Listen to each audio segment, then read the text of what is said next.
We'll call the Board of Commissioners meeting of March 31st, 2022 to order, and it is 9:13. Please join me. Roy. Oh. I pledge allegiance to the flag of the United States of America and to the republic for which it stands, one nation, under God, indivisible, with liberty and justice for all. Okay, thank you. Okay, do we have any media questions? Seeing none, do we have any public input?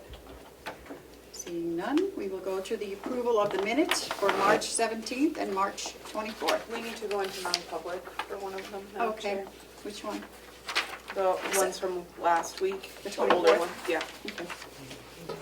Do you want to do that now, or do you want to circle back? Well, we can do the 17th, right? I didn't bring my old packet up, but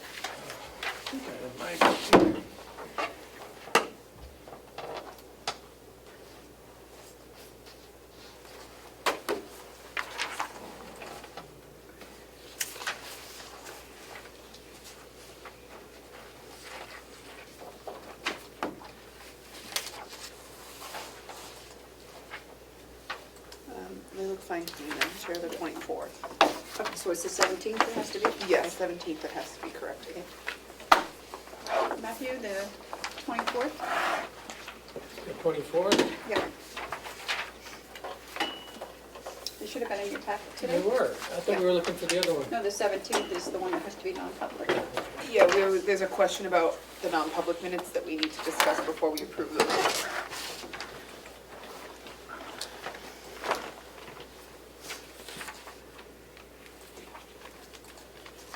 It's fine to me.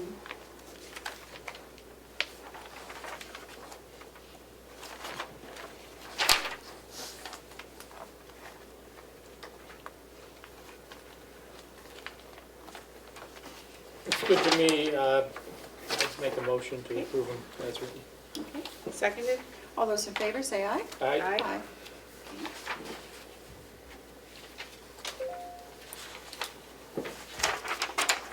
Okay,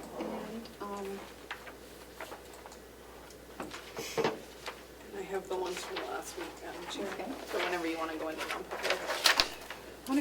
why don't we get through the, Okay. a couple of things, and then we can take a Sure. non-public and recess to our incomes. Okay. So we did Bless you. the Have manifest allergies. for accounts payable for last week was $452,455.39, and payroll was $238,989.82. Mr. Treasurer, do you have anything for us? The only thing I have is that we have utilized $1 million of our tax anticipation note today. Oh, Wow. okay. Anything Sounds like else? a lot of money. Everything else is status quo. Okay. And I have nothing for Hales. Do you have anything for Hales, Joe? Nothing for hands. Okay.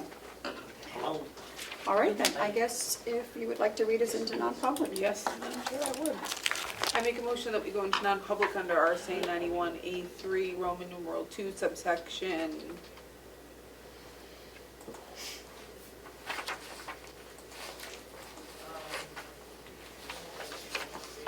Usually you review non-public minutes under C, but C.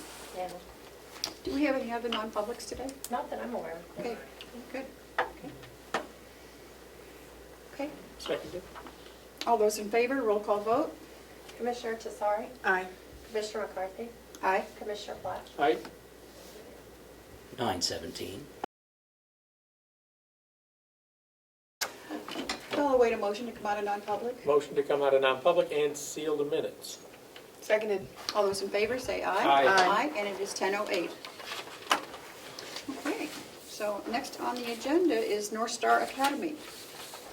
Good morning. Would you please introduce yourselves to My everyone? name is Daniel Yule. I'm the Vice Chair of ICC, which is Institute for Classical Culture.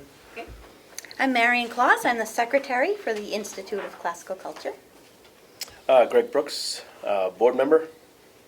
Jim Miller, Chair. Well, welcome. Yeah, thanks for having us. So who wants to start? I'll start. Okay. So we are the Institute of Classical Culture. We are the sponsors for North Star Academy, which is a public charter school. We're a small group of citizens that have realized the growing need for a change in our public education and general access to educational alternatives. Our mission is simple. We want to promote and educate the population in classical culture. Our definition of classical culture is also simple. It's the literary works of Western civilization that contributed to the formation of the United States Constitutional Republic. Starting with Plato's Republic and other Greek works like Homer and Aeschylus, but mainly around Plato's Republic to the founding of the Constitution and the Declaration of Independence. It is our belief that once a child learns to read, they are forever free, like Frederick Douglass said, but we also think that to go a little bit further, and once they can articulate their thoughts, they will become a powerful contributor to society. You guys have a little sheet there with the, nope, that's just one. There's Oh. another, oh, he's got one right Yeah. there. Okay, so Yeah. that is the at-risk enrollment zone of the surrounding schools for 2020, so this is pre-COVID. We collected this data about a year ago. As you can see, there's on average of 40 to 60% of the students are at risk in either math or English, or both of them. And so this is a problem. This is troubling. The ultimate effect that we've seen to try to solve this problem is an increase in budgets for the schools with little impact to the problem itself. And now that we're post-COVID, I mean, we haven't looked at the numbers recently, but I can imagine that they've gone up. So half our students, roughly, are deficient in reading and writing and math, which is terrible. Scores have gone down. Yeah. Yeah. And There was a study out of Brown University, that showed a 20% decline in IQ yeah, because of what happened during the pandemic. yeah. And we could blame the pandemic, we can blame COVID, but obviously the numbers show that this problem existed It- before, before, and now it's just yes. been, amplified. So we're losing our kids, and it's my belief that without a good education, a good foundation, you have a cycle of poverty. Kids don't learn how to communicate. They grow up. They get involved in drugs, and you get the same type of cycle going over and over again. They don't know how to get out of that cycle. So there must be, okay, so with that, the essential approach has been from the public schools is to approach it from top down, one homogeneous approach. And we believe that we should have a diversity in the education, because children are individuals and they all each learn differently. Different school structures with different educational approaches will provide a marketplace of competition. These structures include homeschooling, private schools, charter schools, and local town regular public schools. Each of these choices have their weaknesses and strengths, and they all have different approaches. So our approach is a charter school that we want to start here in this county. We're looking someplace in Ossipee, Alton, possibly Tamworth or Moultonborough or Wakefield. It's kind of the surrounding areas that we're looking for. I'll just read you our mission statement and so for North Star Academy. Again, we're the Institute for Classical Culture, which is sponsoring North Star Academy. And we are a domestic nonprofit, and we're filing for our 501c3 with the federal government. But North Star, its mission, the primary goal of North Star Academy, a charter public school, is to build on the principles of classic Socratic education.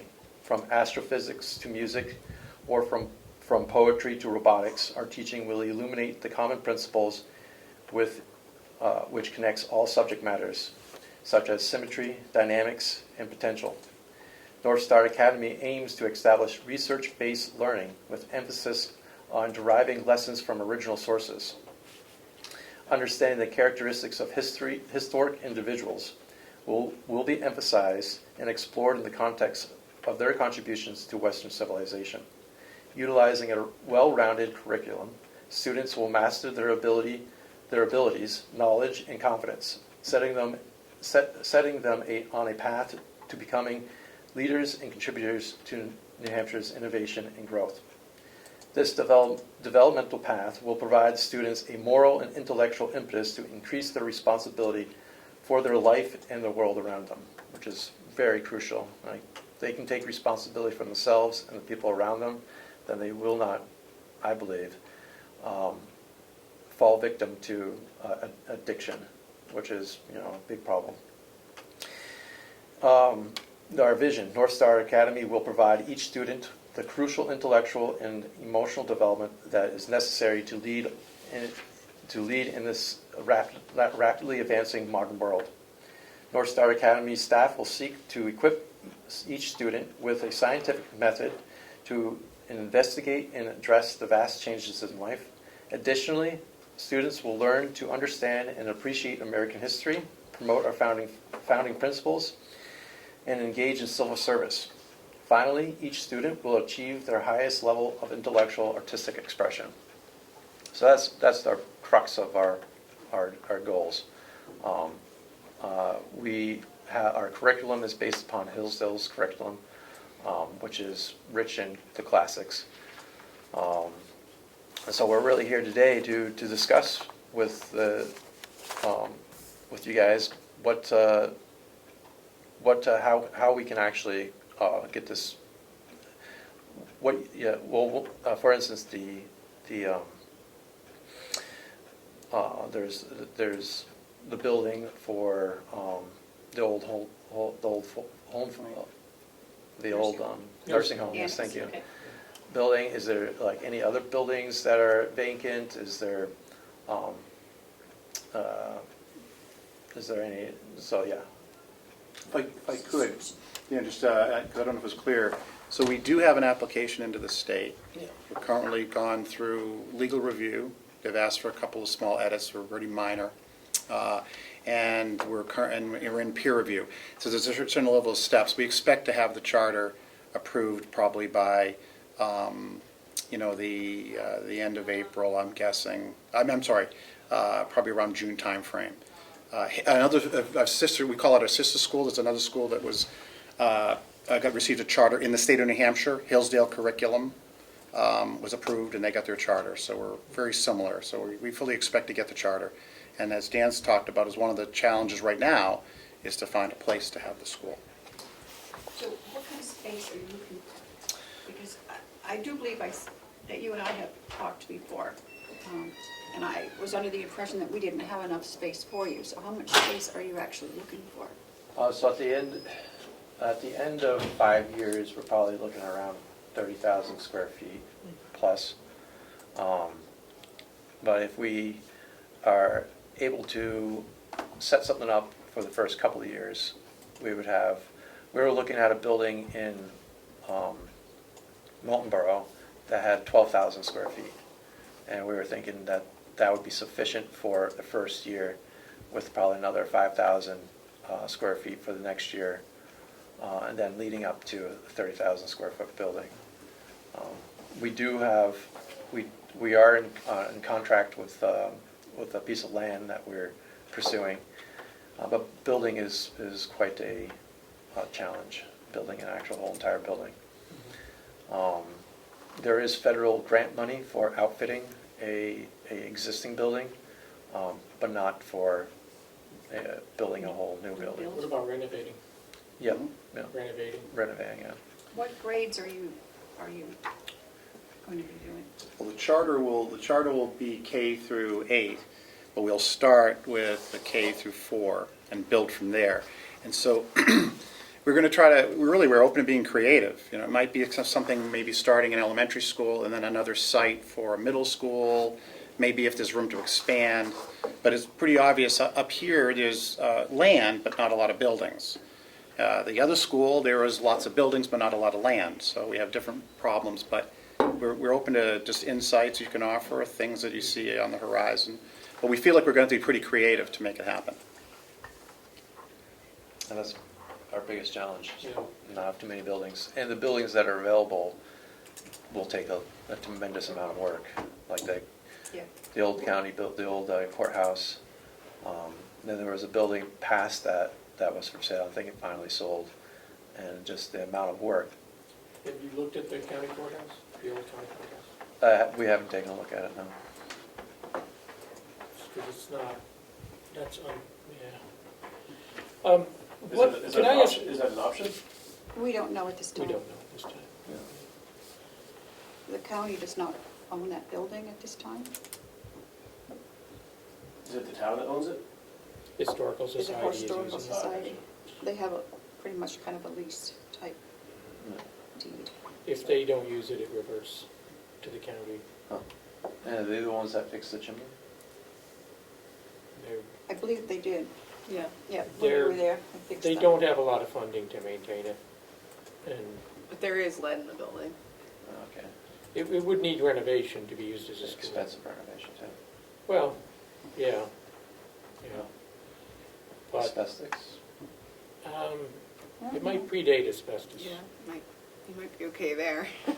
As far as lead, is it lead paint throughout the building or something, or is it like, It's gonna have lead Potatoes all paint. area? Well, In any place that's, everything. any room that had been painted is gonna be lead paint. Yeah. Predates 1970. And I think it was in some odd places, like, because it was a courthouse, there's some architectural, like, pieces of, it's almost art to the doorways and all that, and Right, it's in and all that's all that. lead. It's It's in, lead. it's But- lead, those pieces are lead themselves. There's ways to deal with it. And Yes. That's what has to be done, that's what has to be done. how long is the lease? Or when is the lease up, I guess? It's not a lease. Oh, okay. It's- They were deeded the building several years ago, a while ago, 15 years ago. I don't, And I'm saying, I don't think we should actually no, talk Yeah. about it too much right Yeah, now. follow that. Sure. yeah. The old nursing home, how many square feet is that he has now? It's 30,000. Yeah. Yeah, Total. but a lot of it's gotta But- stay. A lot of it is, It's has to not stay in available, the use yeah. that it's in now. Yeah. And, We have and a our- lot of it wouldn't really fit with your needs. And so at least a third of that would be used as storage, 1/3 is going to be used as systems and offices, so it doesn't leave a lot. Right. Also, it's right next to the jail, so it Yeah. might not be the best location for a school, Yeah, Like it which is, abuts the jail. that's kind of our biggest issue there. yeah, makes Yeah. sense. Is there any other buildings? I'll give them this building. Yeah, right. No, that's about it. So, yeah. There's a lot of land, like you said, but Is there land? Oh, yeah. we have tons of land. Yeah.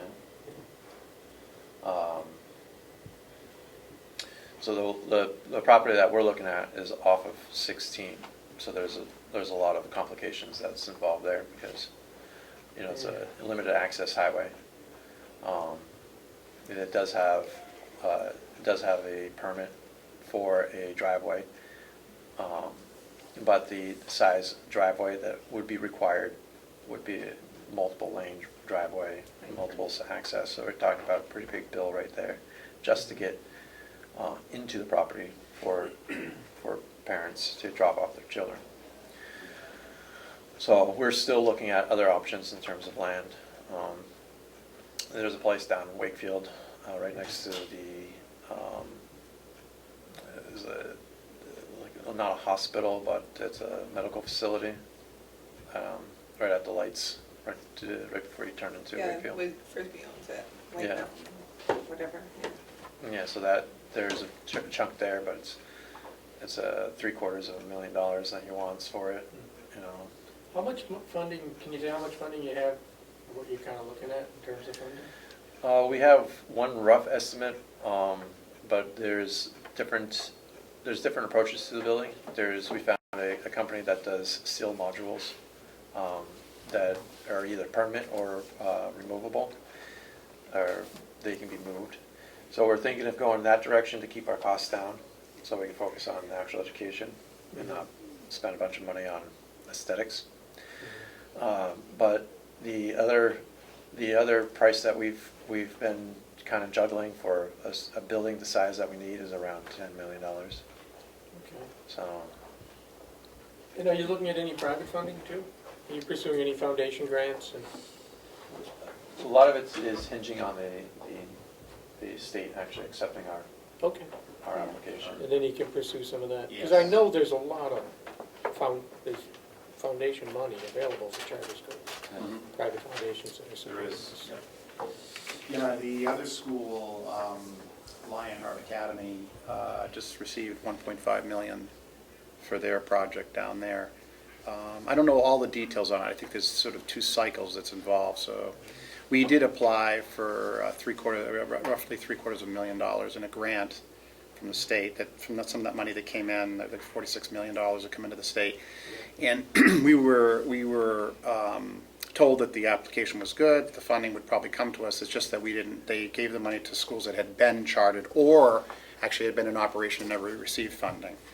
So it's there, we're going after it, but I'm guessing probably the total there is about 1.5 for us ultimately, but there's limitations on what you can spend it on. So we can't build a building, we can do some renovations. Yeah. Yeah. Have you been in contact with your executive counselor for this area? No. If you don't Joe mind, Kenny?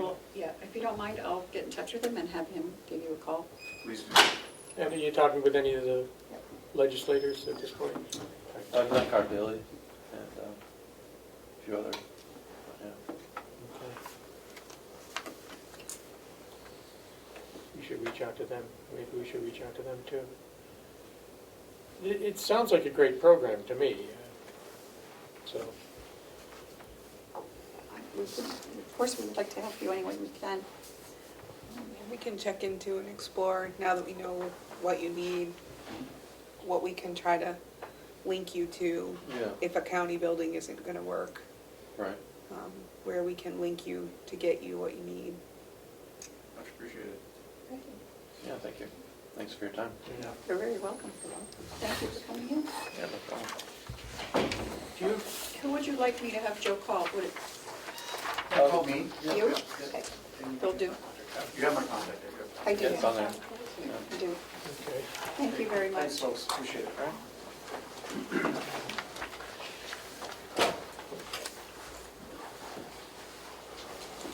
Keep in touch. Yeah, hopefully will. Keep us posted Yep, when, definitely. as this goes forward. Thank you. Thank you. Will, good morning. Are any of your people here yet? I haven't seen anybody yet, so Okay. well, I was gonna let them have the hot seat, I'm just here to listen. So when are you leaving? Next week. Yep, so a couple more. My wife has the countdown on her phone of days, hours, minutes, so. Good. Oh. Excited for you. So Come on in. come on in. Hello. Good. Okay, so what good news do you have for us and what bad news do you have for us? And what's it gonna cost us? I don't know that any of it's good or bad, but. All right. Start with these.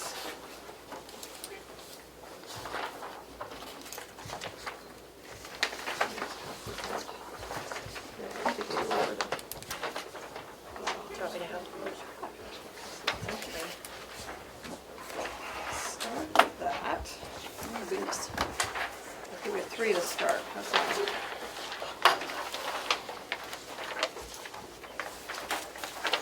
Should give it to you. Yeah.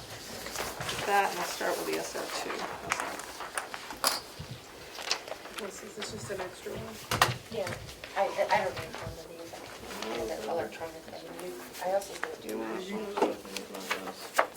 1, 2,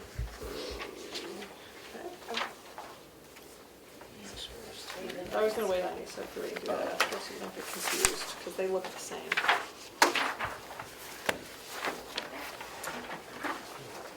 Thank you.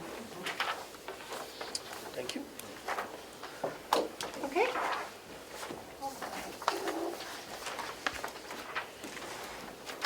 So at the last meeting, we had talked about trying to get an overall plan of what we were doing and where the money would come from and that sort of thing.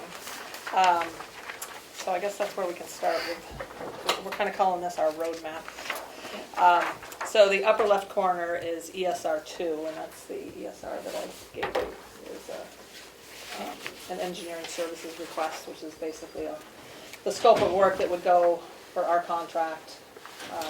Back when we did the first phase, we did a general services agreement. Right. So then we just kind of do scopes of work that work off of that contract.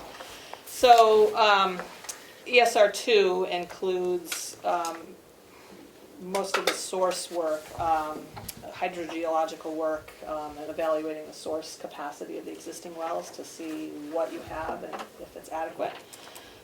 In that task, we also have assistance with funding, and also in this contract, we included the hydrant replacement, well, not the construction, but the evaluation and design for the hydrant replacements, and start on the preliminary design of the old Route 28 water main replacement. And then also final design on the improvements to the meter building. And that's a little hokey because if you go to the next box down, which is ESR 3, which we're also giving you today, that work we are proposing to fund with the planning grant from DES.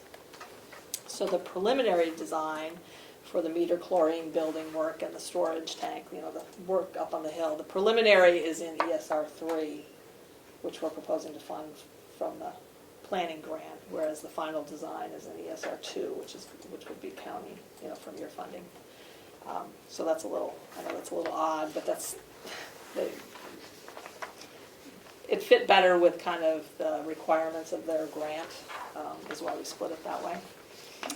And then also in ER3 in the bottom left, that we'll be giving you today is the meters, both the county meters and the residential meters, the design, evaluation and design phase of that. So the planning grant will cover what they want to use it for is like planning and evaluations and source evaluations, that kind of thing. The reason we didn't put the source evaluation work itself in there is because that planning grant has to go through Governor and Council, so we're looking at probably June, July before we could get that contract signed and start any work. And we don't want to miss this summer. We want to try and get that source work underway, so that we can have it going during the summer. So that's why that's in the county-funded work rather than the state-funded work. So those are the two contracts that we are bringing with you today. And then, as you can see from the arrows, they proceed, next from that work, that's kind of a lot of the preliminary design work, sometimes final design. Then we go into more final design and construction with the different projects, So we were thinking one project would be the kind of the source stuff up on the hill, work with the wells, the meter building, the storage facilities up there. That would be the project in the center there. Depending on if you need a new source, it would be the right-hand box instead of the center box there. Because we don't know until we do the work in ESR 2 whether or not we need a new source. And then the other projects kind of spawn from that. The hydrant replacement, the meters at the county facility and down in the village, and then the water main. And they're kind of on a timeline. There's a timeline at the top with 2002, 2003, 2024, kind of is how those will progress. And then, the other sheet that we gave you is kind of we tried to kind of map out the money, if you will. Do you have that one? Did you get that? Oh, that's why I have extras here. Yep. Oh, are there only two? Yeah, I figured three.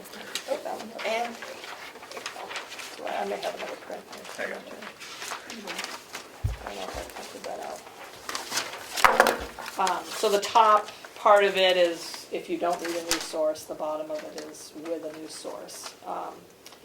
So we've got the work proposed for ESR2 and ESR3 there, which would come, the ESR2 coming from the county funds, ESR3 primarily coming from the DES grant. Their grant is only $50,000, and we had $55,400 in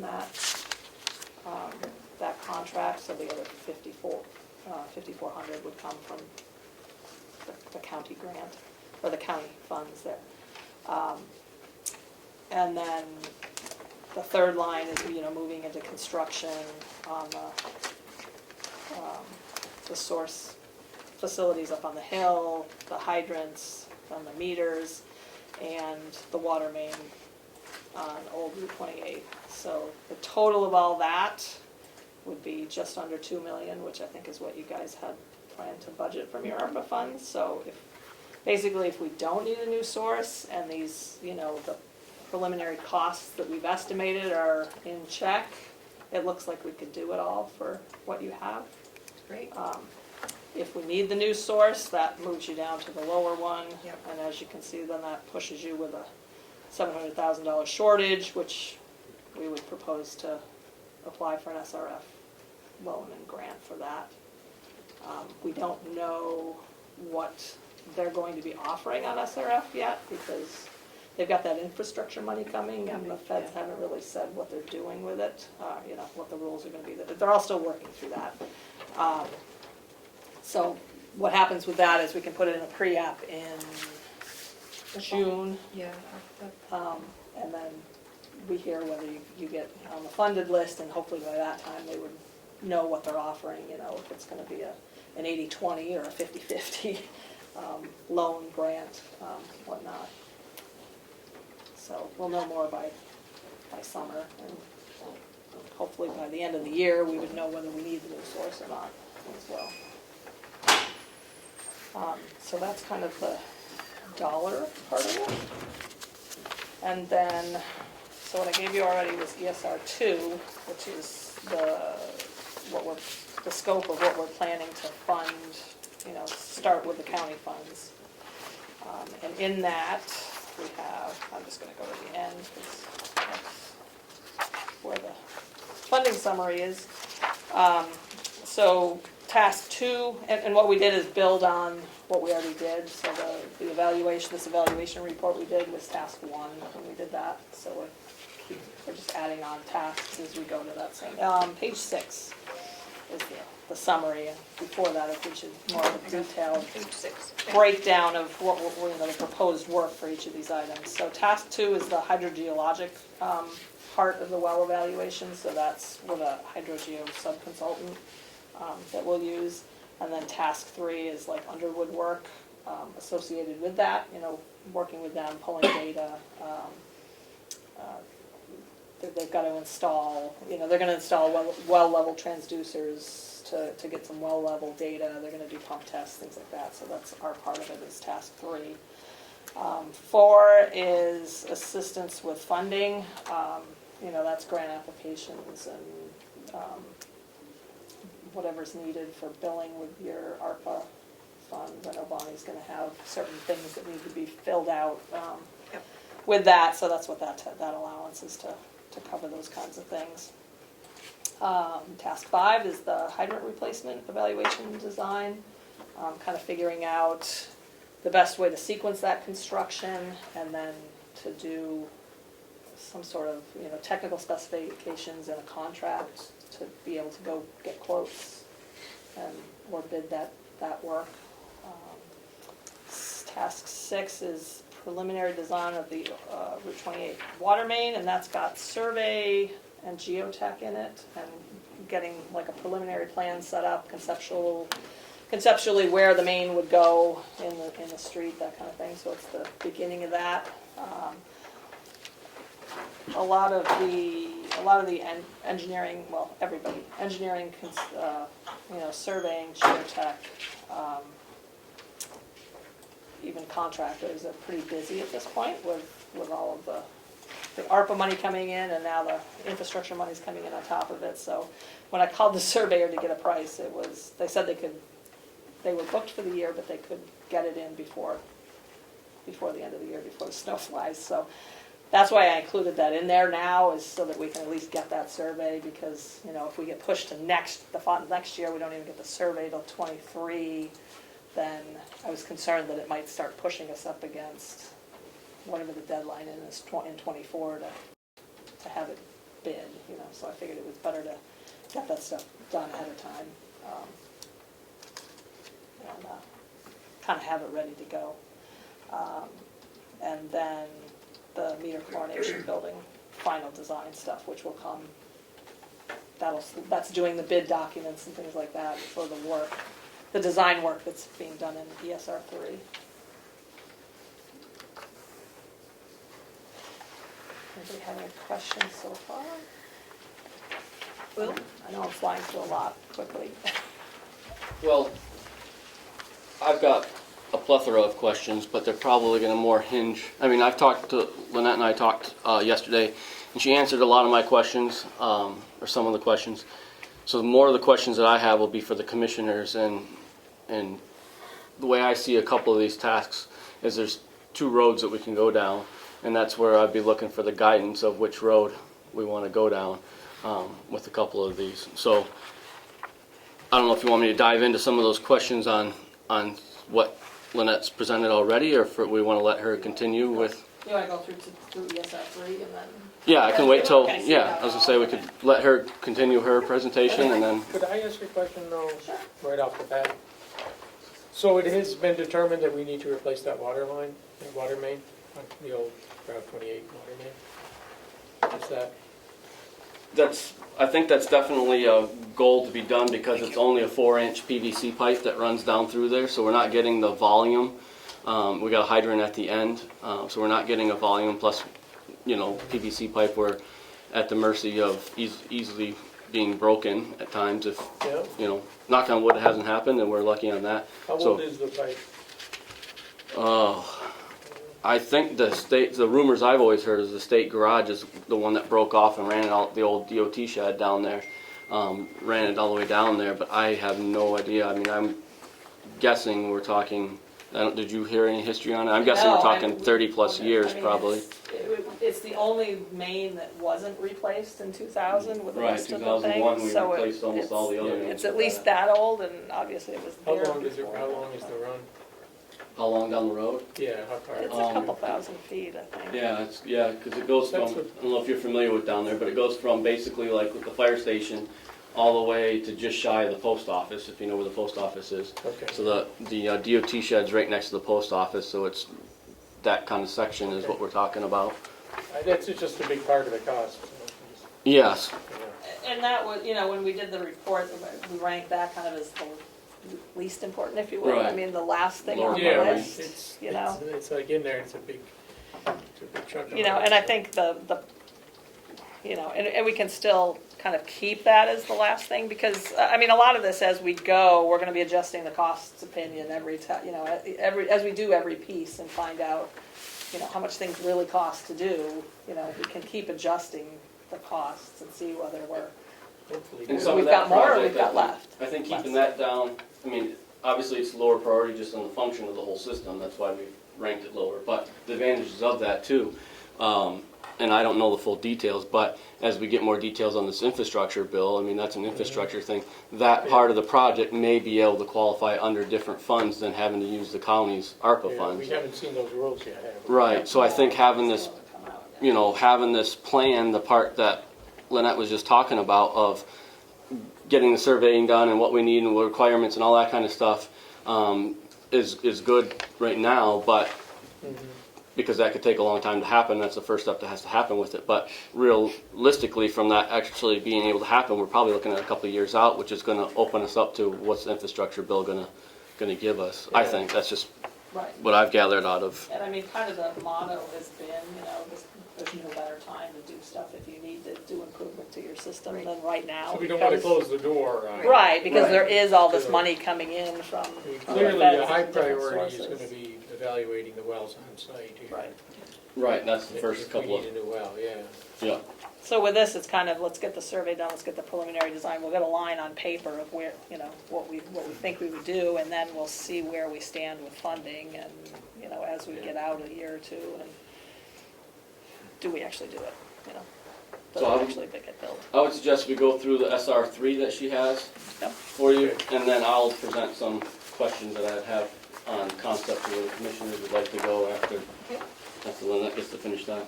Okay. And again, I'm gonna talk from the last page, just because that's where it's got the summary, but the earlier stuff has all of the more detailed scope of work of what we're proposing to do on each of these tasks. So this is what we're proposing to do on the planning grant that you were approved from DES, which would be 50 of this 55.4. Task 8 is the source building and storage evaluation, the stuff up on the hill, which was high priority. It fit well with the intent of their grant, so that's why we moved it over into here. So that's going through the building and what improvements need to be done, what kind of equipment are we gonna use, what needs to be done to the storage tank, kind of getting everything to the point where we can do final documents for bidding. And then 9 and 10 are the meters, both the county meters and the residential meters down there. Again, evaluating what needs to be done. I see us going in and doing site visits at each building, kind of getting a concept of what needs to be done and how it can be done, to be able to install the meters and again, get to a point where we have some, and that's where I broke these two into separate tasks, because we need to talk with Will out there to this, and once we know what needs to be done and what the scope of the work is, then make a decision on how this is gonna be done, if it's gonna be, if you're gonna put it out to bid, or if Will's gonna try and do it with his guys, and, you may wanna do the residential piece of it yourself, and have a contractor do the county part of it, because you're dealing with bigger piping and more extensive work, as opposed to, smaller, quicker work that you can do in the home, that kind of thing, but this is to kind of get us to the point where we know what needs to be done, and we can put it on paper and have something to get prices and be ready to, get it ready to bid if that's the way you go.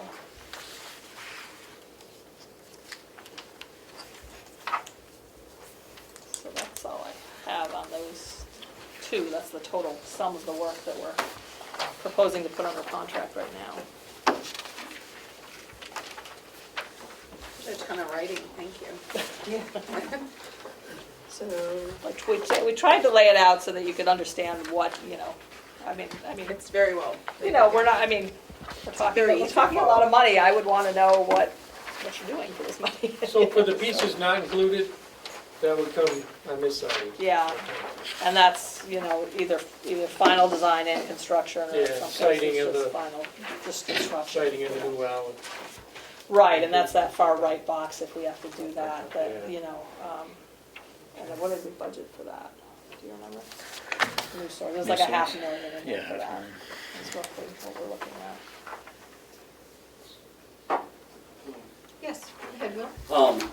So I just want to make sure the commissioners, and I want to double check with Lynette on this. So number 3, which is basically the grant, the planning grant through the state, I believe you guys sent that out yesterday to them, right? So we're on track of their next processes with that. So, do you want me to just go over that real quick while we're there? So their process is, we send them the scope, they're going to review it, if they're okay with the scope, they're going to prepare a grant agreement which then would go to you guys to sign. So you're not committed to anything until you sign that grant agreement. I don't know what the terms of that grant agreement are going to be, because none of them have come out yet.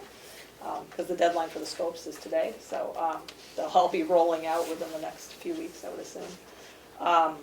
You know, you can look at the terms of the grant and whatever, and then sign it. Once you sign it, then it has to go to governor and council, so that's, you know, a month, 2 month plus process.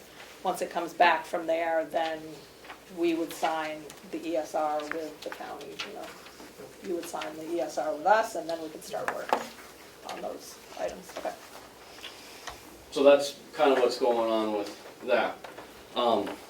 So we have to make a decision on this one today? ESR 3? No, No. no, we're waiting on the state on the ESR 3. And we can't make a decision on any of these because there's no ARPA requests through Bonnie. There's the form we need for reporting. We can't release, Okay. and we're not in a position to release any money on the water project until Yeah. that's complete. Can I ask what form that is? Because we've had Will's countless given her conversations everything. with Bonnie on this. Oh, I had just And- asked and we said. And Lynette's been giving her all the information she's been requesting. And so I'm wondering where our hangup is because, I don't think there is, because I talked to her and she said she'd gotten everything that she thinks she needs from you. Oh, I think Okay. she needs, well, I think she needs. she needs a roadmap, right, is what she The wanted? roadmap or Right. this summary. Right, and I but didn't- other than that, as far as the Right. form, you filled out the form. Right, I and we answered think, as well, much she as we sent us could. that email with a couple things she needed, and I think we had most of it on. I think the big thing was, you know, she kind of wanted to know, what are the projects, and, you know, How what are do the they projects, do it? how much are they costing? But you and did, has Will, you it did the benefited? county form, the form we, as Yes. a county, filled out? I hope so, but Yeah. I don't know what form. She sent me Yeah. some form that looked, I don't know, it didn't look like a county form to me. It looked more federally type form. I don't Yeah, know that's what you the guys one, thought. And that information Okay. trans into like what we have to put into report for the grant. Okay, so So I yes. just want to make sure that form was done. 'cause Yes, I I'm pretty didn't know sure. where it was done. Okay. Yep. Because she passed it on to me and then I passed it on to Lynette. She filled it out the best she could. We sent it back. She had a couple more questions. We tried to answer those. I know the roadmap was kind of the last piece that she needed. So I thought coming into this meeting that we were all set with Bonnie. Okay. I think we are, except this piece. Right. And we wanted to, you know, Yep. get the commissioners' buy-in on this before we send it to her and said, this is what we're doing. you know. Right. I just want to make sure, because we can't release funds until that's Right. done for Yep. our own policy. So Sure. I'd hate to sign something and then not have that and hold up funds that we've promised to pay. So I Right. just want to make sure. Yep. So back to what I was going to try to say on taking two different roads is, I'm kind of old-fashioned in some ways, and I look at some of these things that I feel like we can do in-house. And when I've put together some of these estimates, and this isn't to take anything away from what Lynette and her team has done, because they've done an excellent job, I think. And I think the road that she's going on is very normal with these projects. I just have a few questions or a few possibilities, I guess, that I think we could possibly save some money, because I'm always about saving money, and I think the commissioners on this case, as far as if we can save some in ARPA funds, because we can do it in-house, that allows you to have either more money to go towards like the 28 pipe project or other ARPA funds you guys are doing. So I guess the meters and the hydrants are my biggest two things that I feel there's a lot of those projects, depending on how the commissioners decide, that we can do in-house a lot of it, and Lynette pointed that out, that it might be an option that we want to do. But for example, if we started with the hydrants, okay, I've already picked out a hydrant. I've did a lot of research on hydrants. I've picked out a hydrant that is from a vendor that that's already one of our vendors, a current vendor. This hydrant is very common from North Conway all the way down to Dover, and all the water systems in between have this hydrant, so it's very common in the area for parts and different things of that nature. There's only one dealer in New England that sells this hydrant. That's the vendor that we deal with, so there's only one dealer that deals with that. So that being said, I guess my question will be is, if we already know what product we're going to use, and there's only one vendor that uses it, in this process, is it still able to happen where the commissioners, if they decide to vote, that we wouldn't have to go out for bidding on that particular, if it was an unanimous vote, would we be able to go that route on this hydrant? And then the second part of the hydrant is installing the hydrants. I have a contractor that we already have on the books that we use. I have a close relationship with them and doing different projects, who's very experienced in putting these hydrants in. Local person right here in town, that I would like to be, I want to help put these in, so I know how they're going in, and I'm watching how they're going in, and also be the help with him. So again, he's already one of our vendors. He's given us a price per hydrant for installation. He's going to come out with the, he'll be doing the digging and stuff, and we'll be helping him and whatever, but he'll be doing the majority of it. So he's given us a price on that. So those kinds of things to me lead to, can we do that project on our, if the commissioners are saying, okay, yeah, we don't need to go out for bid for these couple things, can we do that on ourselves? And, I know that they would help us with a plan, and maybe I'll need that help, but I would really like to look at a plan on my own of doing the hydrants stuff. And there's $10,000 right off of the get-go on this hydrant thing that I'm looking at. Maybe we don't need all that $10,000 worth of help. Maybe we only need a little bit of it, because if we even need that, because we got other routes we can do in-house on that. That's one issue. That's the hydrant issue. The other issue was the meters. This is going to sound very repetitive, but the meters we have, I like the meters we have. They've been great meters. The company we buy them from is a vendor. They're local. We've had them for 20 years. They're a great meter. I want to just put the same meters in, but an upgraded version, what they make nowadays for it. So this company sells those meters. I've had them out. I've talked with them, reviewed what the meters' capabilities are and everything of that nature. I like these meters. Again, this is the only company in New England that sells these meters. So it's not like we got a competition out there. If we want this brand of meter, this is who we go with. I think a lot of them we can put a plan together, and I think this is residential I'm talking, because it was very good that Lynette broke it out in two. Residential, we can go out, I think, and put a plan together and install. It could take us up to a year or whatever, but I'm hoping a lot sooner. Install a bunch of, these meters into the homes, that we could do that whole portion, in-house. The meters that, there's essentially going to be 5 meters here on the complex, because we got the admin, new nursing home, annex, if we want to put a meter in my building, and the jail. So we got 5 main things. We got money that they're going to look at through that grant, so it's not coming really out of our ARPA funds. So I don't disagree with that money at all, to let them kind of help line that up, and see where we want to, what we want to go. I do know that we can go with the same kind of, I'm pretty sure we can go with the same kind of meters we're going in the homes, and it'll be the same kind of reader that will read all these. The meter guy told me that. The difference, which will take a little bit of investigation, which I know Lynette has talked about, which would be good, is when I go read all those meters, I'm going to have it on my tablet. I'll be able to press a button, and it's going to send all that information to Laura down in the business office to do the billing for it. It's just going to send it right to her. And then that software differences is where you can have some hang-ups, depending on what kind of software they have compared to what we have going on for our meter reading. There can be some investigations there, figuring out how that's all going to work, and I think that was included in what Lynette was talking about. So I think that portion is well worth having a discussion, have them look at to put all that through. And then we can go from there. If we're going to go with the same company as we are on the residential ones, it might be something, we have them put them in. I don't know. We can look at that, and that might be part of the investigation that they look I at. think that's a bigger question in my mind, is I think until we get in there and see what the service entrances look like and what you need to do, And would depend on whether you want to tackle it yourself or I think that the put it out for a contractor. right. I think that the complex ones, the county ones, are going to be a little more complex. We do have, we could figure stuff out somewhat.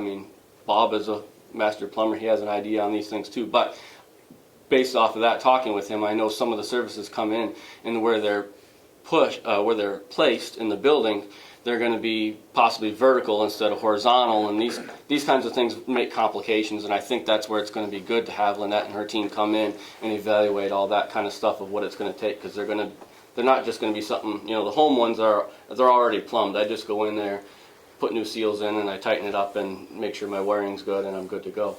The county buildings are going to be a lot different in that, and so having her team really evaluate that and break it right down to exactly what we're going to be expecting, I think is definitely a good plan, and that's why I'm glad she broke that out. In the SR3 for the residential things, she had $4,000, I think, put on there, which put us over the $50,000 grant by a little over $5,000. So maybe. And we don't have to worry about this right now. This would be probably something closer to when we come back, seeing what the state's going to say. But maybe if you commissioners decide that you want to go with the in-house route of us trying to work on this, we could cut that chunk out and get us a lot closer to the $50,000 instead of exceeding that budget there. So I guess that's those two subjects, meters and the hydrants, that I feel that it's not a lot of money, but it is some money, and if we can do some of that in house instead of paying for it, It adds up quick. It adds up. I'm looking at I was looking down at this bigger one and looking down at the bottom. This is the first I saw this today, and we got budgeted somewhere around. She's got budgeted somewhere around $152,000 for hydrants, and I'm just scratching my head. There's 12 hydrants out there, and 12 hydrants, and when I priced them out, I was looking at $2 or $3,000 a hydrant maybe at the most, plus paying someone to help come install them. So let's say we got $5,000 wrapped up into them. If we did that in house, that's going to be a lot less than the $152,000 that we're looking at here. So that's where I'm trying to say we could cut and save some money on some things possibly, as if we did it in the the residential meters. We got the price of the meters we got to buy. And the readers and everything that came in the package. I have not looked at that lately. I know that Lynette probably has that number. That's probably where it came from, because I had given all that information to them. I just haven't reviewed it in quite some time, so I couldn't give you an exact number. But so maybe we can save a few bucks there. I guess one of my questions as we're looking at these two, which is a great example. You have the 36, that second line for exactly, if we look at the residential meter block at the bottom, we got the 49,000, and then we got the 18,245. What's that? And I noticed that is a common thing in all these that says gen conditions or whatever, overhead and profit. What's that line mean? I'm just not familiar with that. So usually it's more listed out. I just kind of combined it all here in a percentage. Sure. But we have standard percentages that we usually use when we're doing preliminary costs. So general conditions is usually. And in the overall, in the big cost estimate that's in the back of the report, it's 4 different lines. It's bonds, it's insurance, it's what we call general conditions, which is when you hire a contractor to come in, there's supervision, there's admin, that kind of thing. Their contractor overhead and profit. We also included a 2-year escalation, just because costs go up over time. And we did this in 21, and it's probably going to be 22, 23. And we had 5% per year. Whether that's going to be enough, I don't know. So that 36.5% is kind of that whole. It's all that stuff. It's contingency. Okay. We had it all itemized out, in all these, but then it pushed this to be 2 pages, and it was just kind of. I was just curious. We're trying to reduce it down Cool. to do that. Anyways, that's I guess that's the first kind of concept question I would have for the commissioners to think about of, what with those particular. I'm definitely saying the residential meters and the hydrants. We may run into a stumbling block where we need Lynette's team for something here or there, but I think overall we could do a lot of that in-house and cut some of this money out. And if that's a route that the commissioners would like to go, that's something we'll need to know. Well, is that items 7 and 8, I just want to make sure I understand what you're thinking of. I'm sorry, 9 and 10 on the concept? It's kind of, Just 10, actually. it's task, yeah, so task 10. So on the ESR 3, it'd be task 10, and then it'd also be task 5 on ESR 2. So how would that affect our contracts with you all? Task 5. If we wanted to do something like that? So what I'm thinking, depending on which way you decide to go, I mean, both of them, I hear you might, want some assistance from us.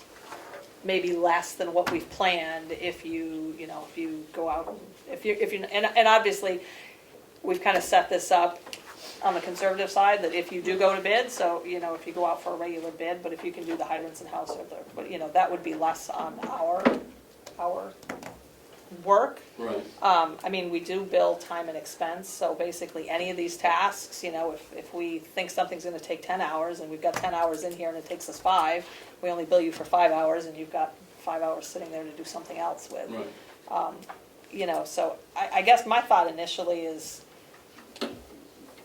do you wanna keep it in here while we work through? I see the bigger dollar change, I guess, in the later tasks, whether you do it or whether we bid it out, like Right. you're saying. I mean, obviously, if you're not hiring a contractor to do the work, it is gonna be less expensive if you can do it in-house.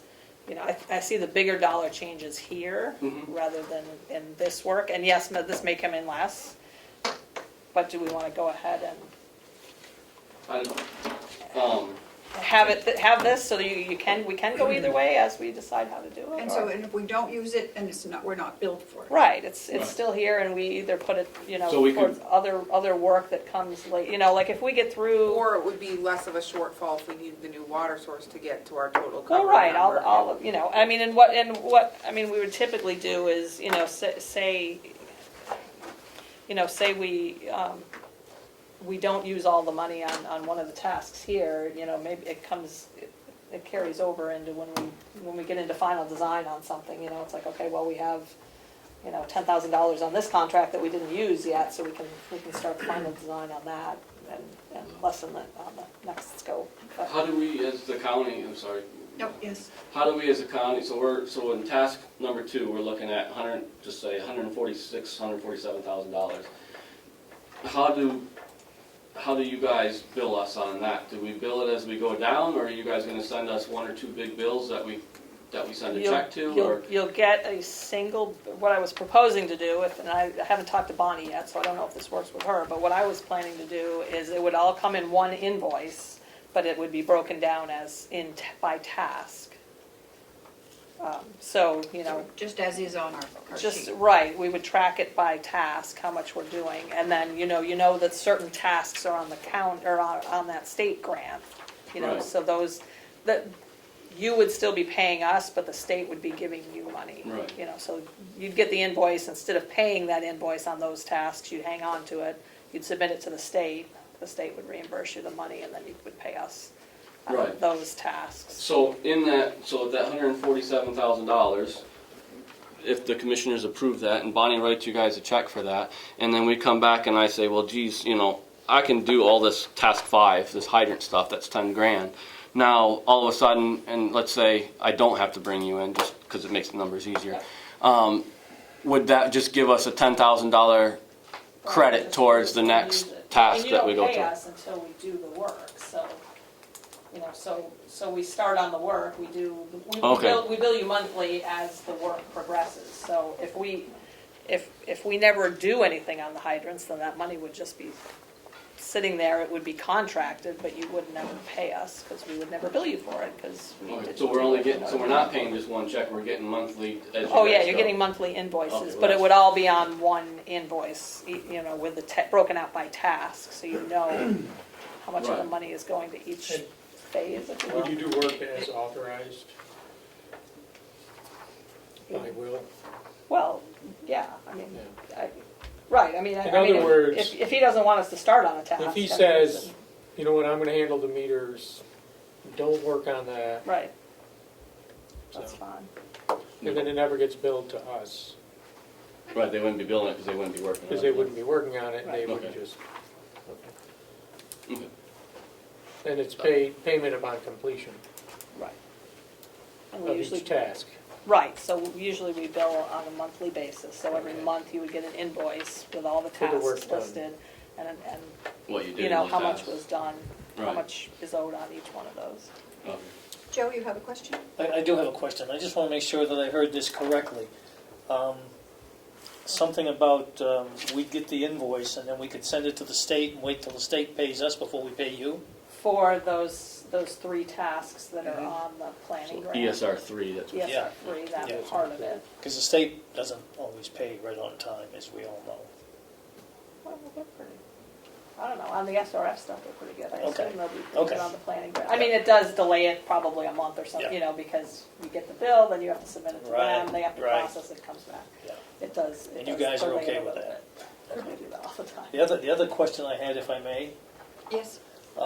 looking at these projections or whatever you'd like to call them, looks like the total project worst case scenario is going to be about 2.752 million. With the caveat that there's going to be some pluses or minuses depending on some of the work that's being done over and above what's listed here. Is that a fair number? I mean, that's the best guess we have right now. You know, I mean, so we do this evaluation Right. report, right? We kind of get a cursory look at the system and we Right. try and put a number to it. I'll tell you honestly, that's really difficult right now because the world is on its ear and supply chain issues, costs are really hard to, I just had one job, and just when you were talking about hydrants, Will, we had a job that's under construction, they're adding a new hydrant to it. They went to get pricing on it, and they said, you know, $2,500 for the hydrant, we have one in stock if you want it, you need to get it, because the next order that's coming in, they're $5,200. Wow. You know, so then we're like quick trying to get the change order approved so that they can go ahead and order that hydrant and get the cheaper one, you know. There's a lot of crazy stuff going on in the supply chain. I mean, it's hard, it's really hard to predict. So that's I'm why. just trying to figure out what the net result that the county's going to end up with, and based on what you're showing here, you know, it's grant money and so forth, with the potential of a small loan. Hopefully we can get it all covered To under do grant all of money. it, Yeah. right? And so that's what we're kind of proposing to, you know, we'll start up on the hill with the source work, Right. get through that, see what that actually costs, you Okay. know, and then readjust everything Okay. down through. And it may come, you know, if it works out on the good side, you know, oh geez, we've got enough money to do the Yeah. water main at the end, or, you know, we're in worse shape, you know, we can't even touch that water main, you know. Yeah. Right now we're projecting, well, you might have half of the funds that you need Yeah. for it with, Okay. you know, with your ARPA funds, but Okay. I mean, I see these costs and kind of this being a fluid document throughout the project that Yeah. gets adjusted as we're going, because, I mean, on a good day, it's hard to project out what Right, everything's right. going to be when you just kind of take a cursory look at a facility, and that's just gone exponential because of the supply chain issues and, you know, kind So of I think- what I the think- economy's doing right now. Yeah, I agree. I think as long as the commissioners realize that that this is a fluid document, that there may in fact be some additional costs that, you know, we aren't aware of at the moment, so just keep that in the back of your In mind. other words, everything beyond this point is fluid. Right. Right. Right, exactly. Commissioner Starry has a question? Thank you, Madam Chair. So I noticed that these documents require a signature of the chairperson at the end and signature of someone from your company. And they are kind of based off of this map. So does that obligate us if we start signing these to that total? Because No. I'd be worried about that because we don't have funding for the total No, yet. it's just for. So it's just for this what's work, contained in the. Right. It's And just are we for gonna keep development. doing that as we Right, go? Right. So even though we may get a invoice that starts to show all of the tasks, we're not committed to them until we sign the project concept. Right. Or I'm calling this a Right. project concept. Right, and So so, until we sign the document that looks like this for each task, we're not committed to it. right, Okay. right. They, so they call them ESRs. So like ESR 1 was our water study we already went through. So Right. now we're looking at ESR 2, and then ESR 3 is the one going to the state for that 50,000. For the grant. Right, That so puts us just, up to task right. 10, you know, if we start going to construction with something and, you know. It'll have another construction task, right? Services, we'll add that on, you know, task 11, that would be another. Okay. Madam Chairman, I had Yes, just want to clarify a quick question. So we're on ESR 2. Task 2 and 3, which is our hydrological, however you pronounce that thing, and our evaluation of the wells. That amount of money, now most of these things that we're looking at, you guys do the design and the evaluation.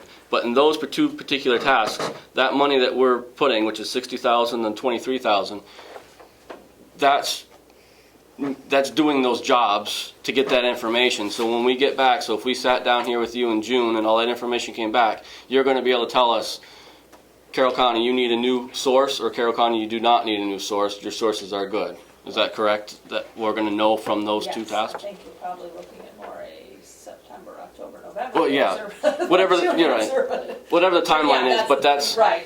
we're paying that money and we're going to get that There's answer. a report at the end that says we did the pumping tests and this was the results of the pumping test, you know, kind of like this, you know, Yep. except just in more detail. And you're going to be able to You know, tell these us. were your well levels that we wanted. It'll have all the data with it. You know, Right. we did pump tests and based on all this information, we think, you know, This or that. you've got this yield in this well and this yield in that well, and the other one can only be used certain times of the year because the water table's too low or something, you know. Right. Kind of at best guess, I mean, with just doing a short-term monitoring and pump tests, you know, it's, Right. you know. But I mean, those. It's limited, and then from that we'll say, okay, well, based on those numbers, we adjust the numbers that are in, you know, we had some numbers in here, based on best guess of what your capacity was, you know, Right. and yes, you meet the capacity, or no, you don't, so Right. then we'll redo that, and, But essentially, I guess from our perspective, and I'm clumping myself within the commissioners from the county side, we're going to pay that money, and that's going to give us the answer to almost $800,000 question over here right. on the source. Does that make sense to the commissioners of two?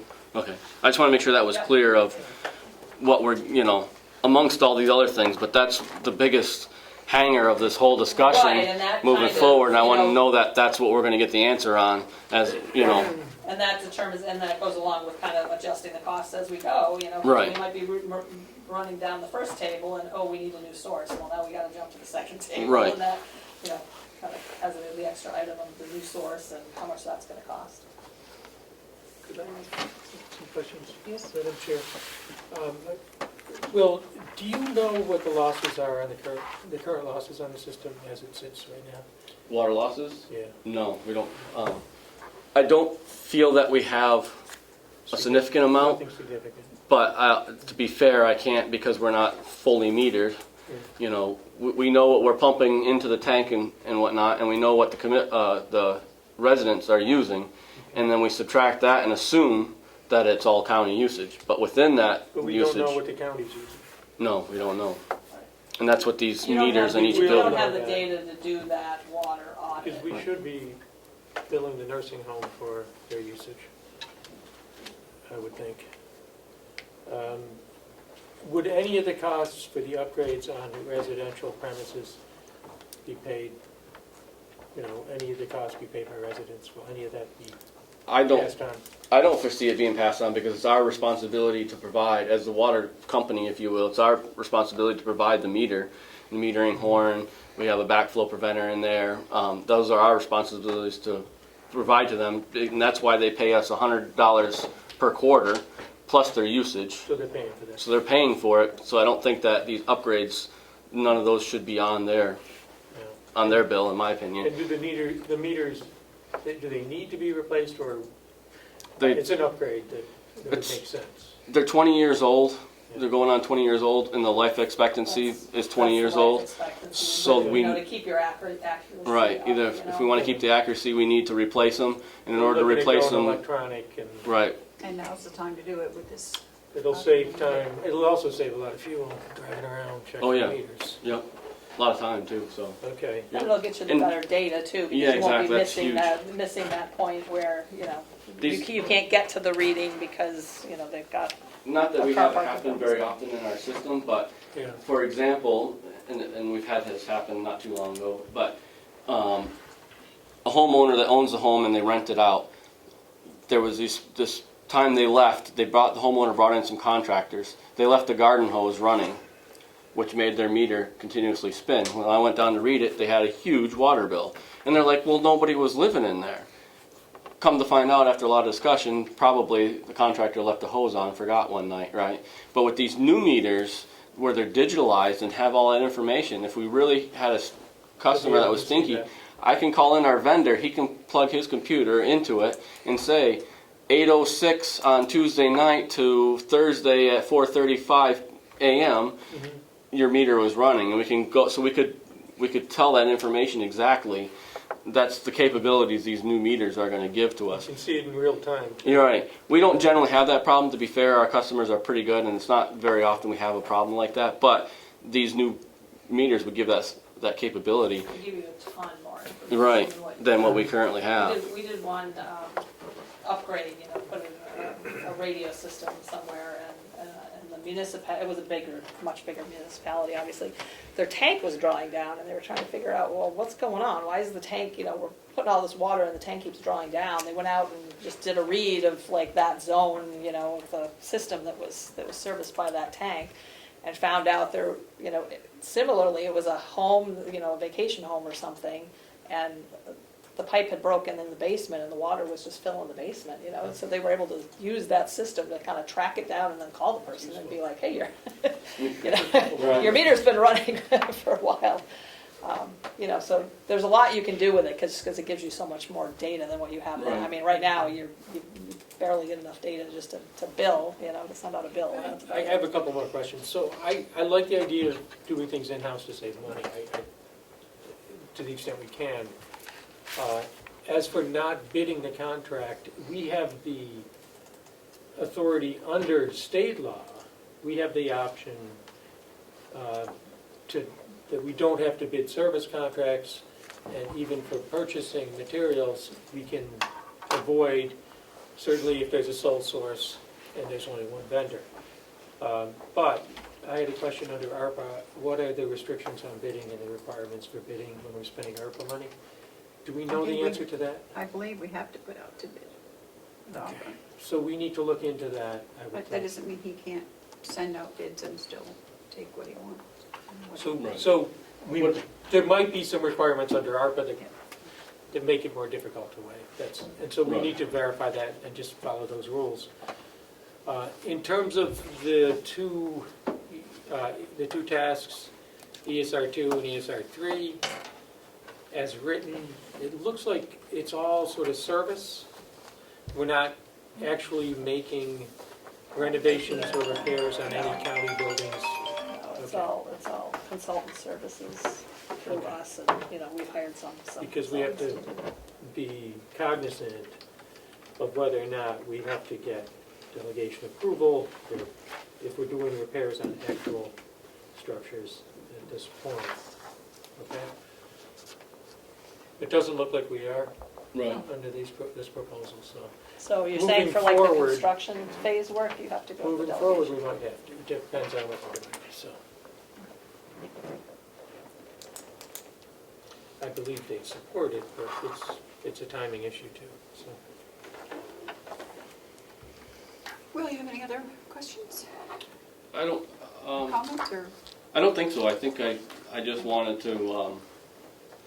We'll have those follow-up questions with the bidding process, and if there's only one company that makes the product we're looking for, all those kinds of things. But other than that, I think that Lynette and her team have done an excellent job with this, laying it out. I know she's been great about anything coming down from Bonnie. I pass on to her, and they've been great at getting back.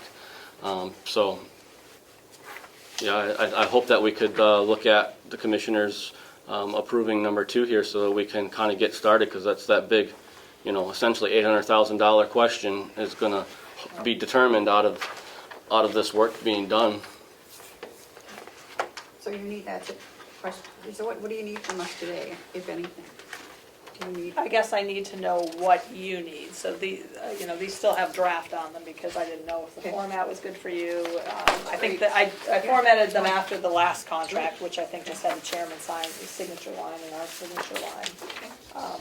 If you guys are on board with this, I can take the draft off and send you final Okay, documents to sign. I think I'm okay with that, are you? I haven't read it yet.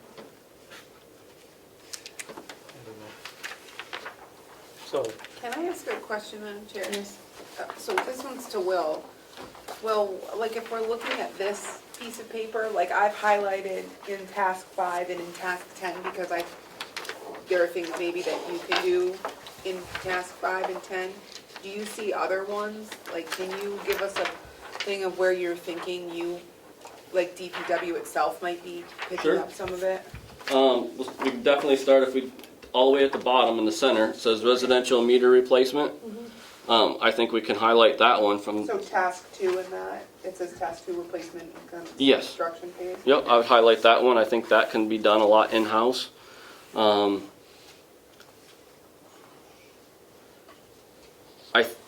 I don't know, the one right above, oh, a hydrant replacement, yes, you can highlight that one. Okay. The one to the right of that, it says county complex meters. I think that's more of a question mark. I still think we're gonna wanna have Lynette's team come in to do, maybe not as much as she foresees in this cost here, but I think we're definitely gonna have some costs in there, because I think I'm gonna want her team to come in and do a lot of stuff with that.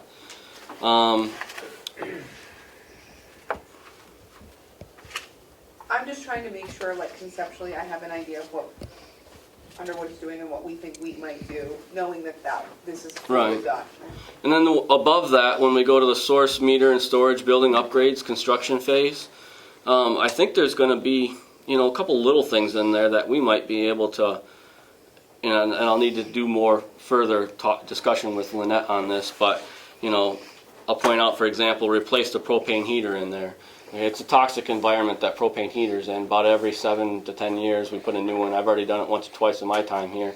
I know what heater needs to go in there. We know the contractor that does it.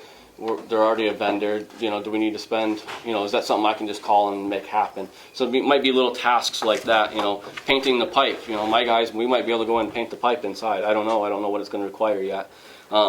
Trimming some tree lines, I don't know how much we're looking at, what that's going to entail. If it's, if we're going to be knocking down trees, then yeah, maybe we need to hire somebody. But if it's something we can look at, when that team points it out to us and we say, we could probably do that, or we might not be able to do that. So little things within that, I think we'll evaluate them as we get to those phases that we might be able to do in ourselves. Madam Chair, Yeah, you want to finish up? Oh, yes, sorry, I ma'am. have so this is a work order under our existing contract that was signed last year. Yes, Correct. mostly using ARPA funds. Because we've already signed ESR 1. We have a services agreement in place. Oh, general services. The general agreement, right. services agreement. And that goes over like the contractual Yeah. part of. And this would be a work order under that umbrella. Right. And we And bid that originally. we did that. Yeah. So this says, engineer is authorized to proceed with the following work. But that's not really how we're going to do it, because we don't know that we're gonna have you do all of the work. Well, but it's We just might the do work some in for- 2 and 3, which Will isn't going to do any of this work because it's still like planning and This is just and for these two. assessing and Is that right? monitoring. No, because you're, Commissioner, your task 5 and your task 10 that you highlighted to start this conversation are both in those two So that ESRs, Okay. just so you, And so that might just be So we stuff need to- that he either doesn't authorize us to do, or Right. we do less than what we proposed here. But this authorizes you to do it if we sign this, Right. right? But they don't, we have. But then we're in a contractual agreement authorizing them to do it, and it takes, but that's not what we want to do apparently. We want to pull 5 and you know, the task five. We don't know yet. We don't know yet, we Right. might want to. So can't we just put a clause in there that says, That's what I'm suggesting. tasks will be signed off by Director DeWitt Right, before? okay, yeah. That's what we I'm can do that, suggesting, we yeah. need to put Yeah. some kind of language Yep, in there to okay. allow him to sign off on it. Then he'll do that. So, yeah, we could put some And he'll, language in you know, he'll that, be consulting with us on that, Of course. yeah.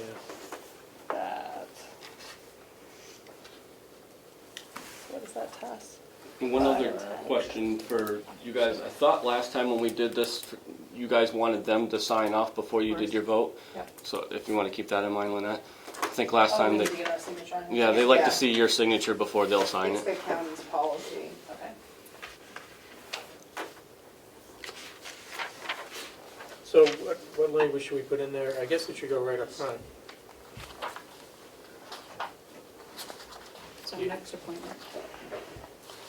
Do we want to set up a system whereby, oh, I don't know, I was just thinking, you know, as far as authorization, that you send, just written authorization via email or something. To begin a task, if you Yeah, do it to like begin that a as you start a task, task. Yep. So we got these tasks 2, 3, 4, whatever, we go down and just say, okay, go ahead.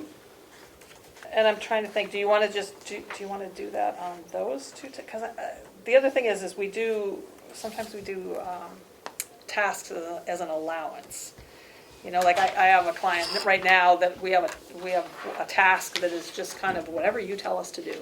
You know, so it's an allowance, and, you know, the DPW guy emails me and says, you know, I need help with this easement, and here's the information, and, you know, can you take care of this easement, drafting it up or something. So that's his written authorization to ask me to do it, and then we do it and we bill it, you know, under that task, as an allowance. I mean, we could do it something, I don't know, if something like that So we would could work put an better for allowance. for those tasks. An allowance in for 5 and 10, and then you check with Will before doing them. Right, and then you authorize us to do a specific task within that. That's what we need to figure out, I how know. that's going to proceed. Another question I have, if I may, because I don't have the original agreement, I don't have the general services agreement in front of me.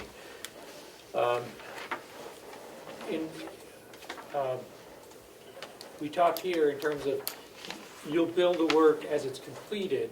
Mhm. It doesn't do us much good if you work on a task and you bill for time on the task, but then the task isn't completed and we don't get the report back, if that makes sense. I'm not following. So If we don't complete the task, Well, part of completing the task is providing the report to Will. And that, otherwise it doesn't do much good. are We we, don't are we, get that are we talking report about back. those first two tasks with the sources? Or- I mean, because So- not every task has a report. at Right, the and end not of every it. task has a report. The ones that do, though, Yeah, would we pay once we get the report? How do we pay for right, those? that's usually how we do it. Upon receipt of the yeah. report that gets billed, okay. Well, we Upon would bill completion. you for, you know, if it's a $5,000 task and we've spent the whole amount, Mhm. you know, obviously I wouldn't bill you the $5,000 if I haven't completed the task yet, Mhm. you know, I think so. he's kind of asking for a receipt on, essentially, you want a report that acts like a receipt to say, hey, we know she did this stuff before we pay it. Is that kind of what you're? Yeah, usually, Asking about- so a lot of times when you're doing a service contract, you have periodic payments, but something's held back until the final service is, until the service is completed. In this case, we're doing multiple tasks, Right. and so it should really be done on a kind of a task basis. Right, Right, and I'm but we don't thinking, want, if it's a large amount of money, obviously you need to get some payments as the task continues. But then Right. something, you know, once it's completed, you'll get the final. so I'm thinking, I think our invoices go right to, yeah, because I just did one, they go to you. Right. And then I Should- assume they should go you to send you. them over to Bonnie, so I Right. assume Will's reviewing them first. I mean, that's kind of how we do things, you know, if we have a sub-consultant that's working for us, the bill comes to the project manager and we say, yeah, okay, that's on par with what they've done, or no, we're not gonna pay them the whole thing because they haven't finished the project, you know, kind of thing. We approve it before it goes on to. And you is know, that kind of owners covered and- in the So, general services I'm- agreement, or is that, you know, how things will be paid? Because I don't have that in front of me, and I don't Yeah, and I remember don't what have it says. with me either. I know, like, task one, we kind of did it in 2 payments. I think you guys billed us for half to 3/4, or maybe was it 3? It was 2 or 3 And like I anyways. say, it's just time and expense, so it's Right. however far along we are, so I think I invoiced that around like August, September kind of Yeah. timeframe, and then maybe there was a November, December kind of timeframe, and I just sent you the last one, which was I think, right. I which think was that the a little- remainder, because we hadn't finished the report. After we finalized the report, then I sent you the rest of And it. I think, like, I would agree with Commissioner Flashes, that was ESR 1, task 1, it was kind of all into one, versus Right. now we got, 6 tasks going into the ESR, and I think that's the concern, is how are we gonna, we'll have to figure, and I'm not saying we gotta do it right now, because I know the commissioners need to move on, but I think we need to figure out a way that we're getting all the information done Yeah. as we're paying. And it should be done on a task basis. What about, on some projects, we'll do what we call a status report.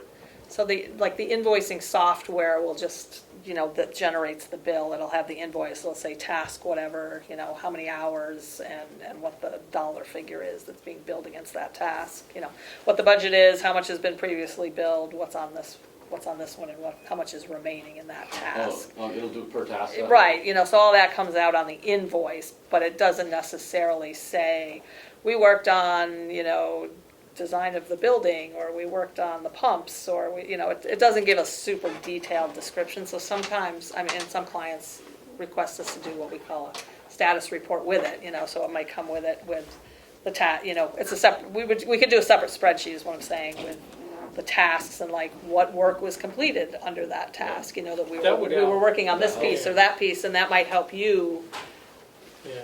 better know what we're doing, you know Right. what I mean? And then, can you approve the invoice that, okay, this looks good before it goes to Bonnie? Yeah, the invoice should definitely go to him, because he's got to approve it and sign off on it before Bonnie gets it. And then those reports, A, I can keep track of it, but B, it gives me something to pass on to the commissioners and say, this is what they've been, Right. because after it goes through me and Bonnie, then ultimately the commissioners sign it, and sometimes they like that stuff attached to the check, so they could be saying, oh, I'm Right. signing this check, this is what they did. And that would allow you to do, okay, task whatever, $10,000, what did they do for $10,000? And then Right. you could say, well, they worked on this, and they were doing this, and we were out in the field doing that, and, Right. That would be Is that- helpful. is that- Yeah, that would be helpful. Do you use some kind of project management software to track the tasks as you do them? I don't know if you call it project management software. Some I mean, kind of workflow what, software? I mean, how do you monitor where you are in each task in terms of? a lot of it's with the billing, I mean, because we bill monthly, so every month I'm looking at what whoever's working on the project has been charged to the project and billing that to the client, and, can kind of know that we're on track or we're not on track, kind of thing. Okay.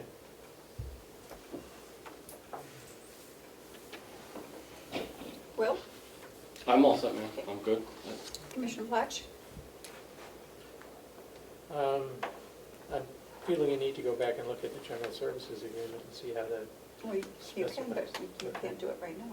obviously, yeah. So, Do you have that available, or I'm sure Lynette has it, we could email it? yeah, we can, We have it downstairs. Okay. Melissa's Okay. got everything. You should have it, we all And have it. Melissa finds it. Except that Reliable. last handout, I don't have that. I usually have it. If someone could send that, please. Oh, The is little, that- the new one you brought today, if Oh, you could this get one? a copy of that for me, that'd be That great. one? When you Do you get want, that, I can, do you want me to send you a If clean you one, or could do you send me want? one, Okay, that's okay, fine. I'll send That'd You be can great. take mine, I was Melissa. gonna say, you can have mine, I wrote on it. But I have all the other stuff, but that, okay. And then based on that, we need to include some language in here to deal with those payment issues. And the authorization to proceed on a task. so if she cleans up what you want Yeah, in that, and they get it signed, can she send that to me and then just do like a Zoom Yeah. meeting for her, for you guys to vote on it or whatever? and if you want to send a draft over before you sign it, that's fine. Okay. That would be helpful. Of just what the Just so I can language see the is. language. And send it to you, you can circulate it, Right, make sure all the commissioners get it. just so we don't have, just to avoid any delays, Right. so that we can get this in place. Commissioner, sorry, any questions? Otherwise, I'm good with the tasks. I just want to make sure the contractual language is. So was the final decision to make those 2 tasks allowances that are written requests? to Yeah, work well, he's from going to decide, Will, or Will's is going that to what decide you're on gonna those, how to proceed, so. do? So, yeah.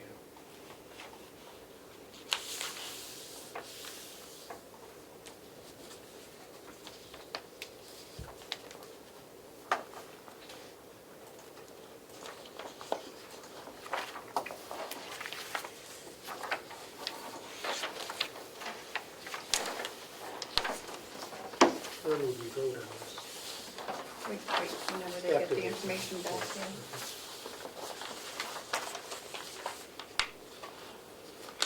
Are we meeting next week or not? So,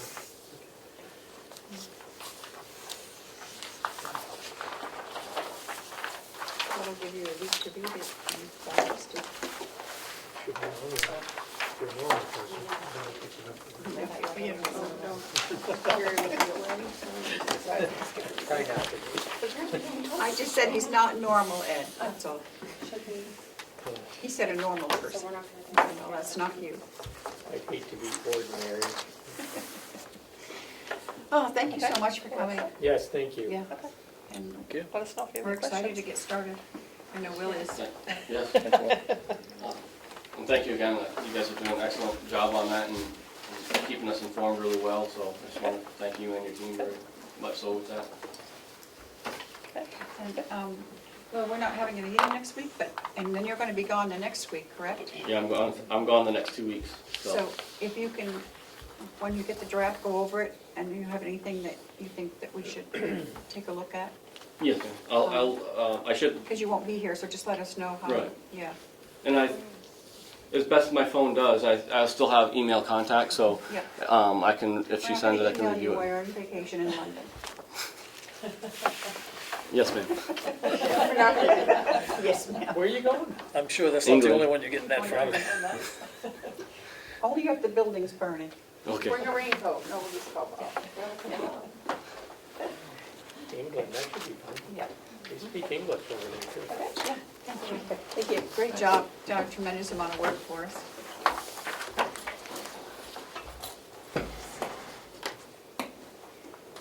Okay. Will, you're still here with us. Yes, ma'am. Hi, come on up.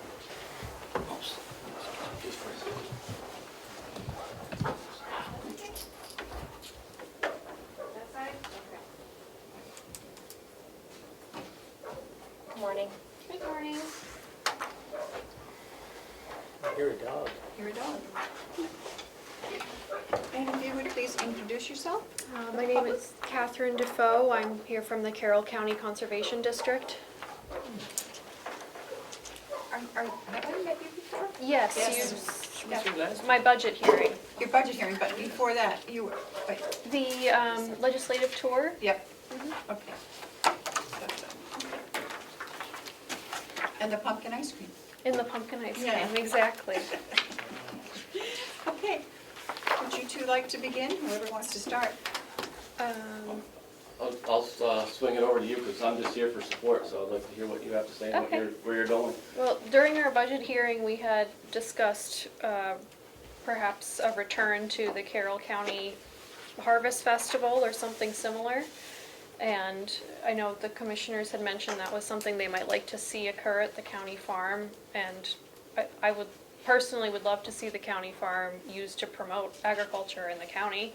However, I have never organized anything like this, so I was kind of here to hear your ideas about what you would like to see, how things have gone in the past, what might be possible, and I'd love to make it something we can collaborate on successfully. Will, you've done it in the past, or if you want to Yes, ma'am. give us a, I So we have did my it- ideas, but you. Right, we did it, Madam Chair is a professional party planner. No, That's right, you are. You are. This will be a really good party. So we did it for 5 years, back starting in 2010. We did it 10, 11, 12, 13, 14. Primarily it was myself and I provided a lot of the support, and the educators from the Cooperative Extension did a lot of the planning through each of their different types of contacts.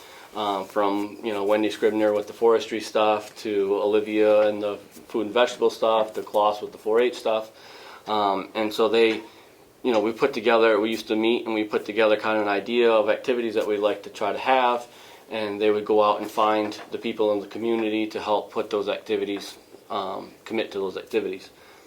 One of the challenges that we had was the farmers market type stuff. As a challenge, we had a few. I think we had 3 or 4. I can know 2 of them off the top of my head that don't do those anymore because one's out of business and one doesn't do farmers market stuff. But the problem that they presented to us back then was a lot of the farmers that do farmers markets are locked into contracts with those markets every weekend. They have to be at, let's say Wolfboro every Thursday or whatever day it is down there. So that presented a challenge in getting a large variety of vendors here from a farmer's market perspective. But that was just one aspect of it. We also, every year we would do different things. Like one year we had a portable sawmill gentleman come in and demonstrate how the portable sawmill goes, and doing some live demonstrations out throughout the day. We had a couple of local gentlemen that had horses and did hay rides. We had two different teams of hay rides going on. One year we had like a spinning demonstration from the wool type people.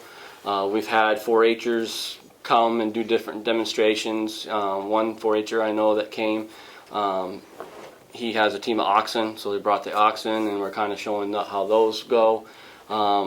Back then, one year, I used to have pigs here, and we actually had 2-day-old piglets born like 2 days before farm day, and so we had tours of people coming in and seeing 2-day-old piglets.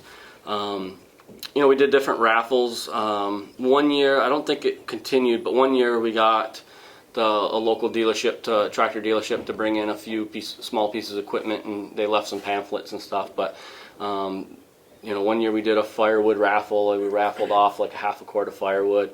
So we did a lot of different things like that. We had we'd also have, throughout the day, we'd have blocks, say from 10 to 11, that was going to be a discussion on more of a learning thing, like, food preservation. We had Ann Hamilton here, and she talked for that, whatever block of time it was.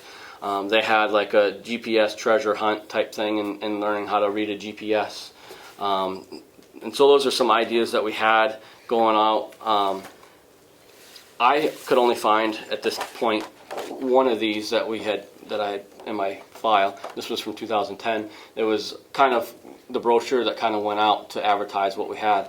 But back in the day when Commissioner Dave Sorensen used to be here, he had given me these, and this is back in his day when he was the county extension person, that listed, so I got, from 82 to 89 in here of different ideas of flyers, and reading back was kind of interesting what they did back then. And one of the big things that they did, and I don't know how well it would go over and how you would organize it, but I noticed a recurring theme is they had a chicken barbecue. They charge people by the plate or whatever for the chicken barbecue. They had all kinds of stuff back then. They had beekeeping to pressure canner gauge testing, and they had all kinds of neat things back then. I don't know where you'd want to go with it. We tried to mix it up every year and have different classes or whatever that we were showing people, so that was something different every year. And then we also tried to have all the some activities. We had back then when we did it, we had the Granite State Dairy Promotion. They would bring a trailer. We'd have to have a volunteer, but they bring a trailer with a set amount of ice cream and chocolate milk in there, and we just give that out to people. So that was a big attraction. So those are kinds of things that we did. The layout of how we use the complex now is a little bit different than then. I think though you could do a lot in front of that nice big lawn in front of the annex. and you'd have a lot of space there, including the parking lot. You could do that and then have parking other places. That would give you a lot of area to do some things. Maybe the Boy Scouts could do something about the laser, showing people how that works, Yeah. because it's new. Yeah. That would be cool.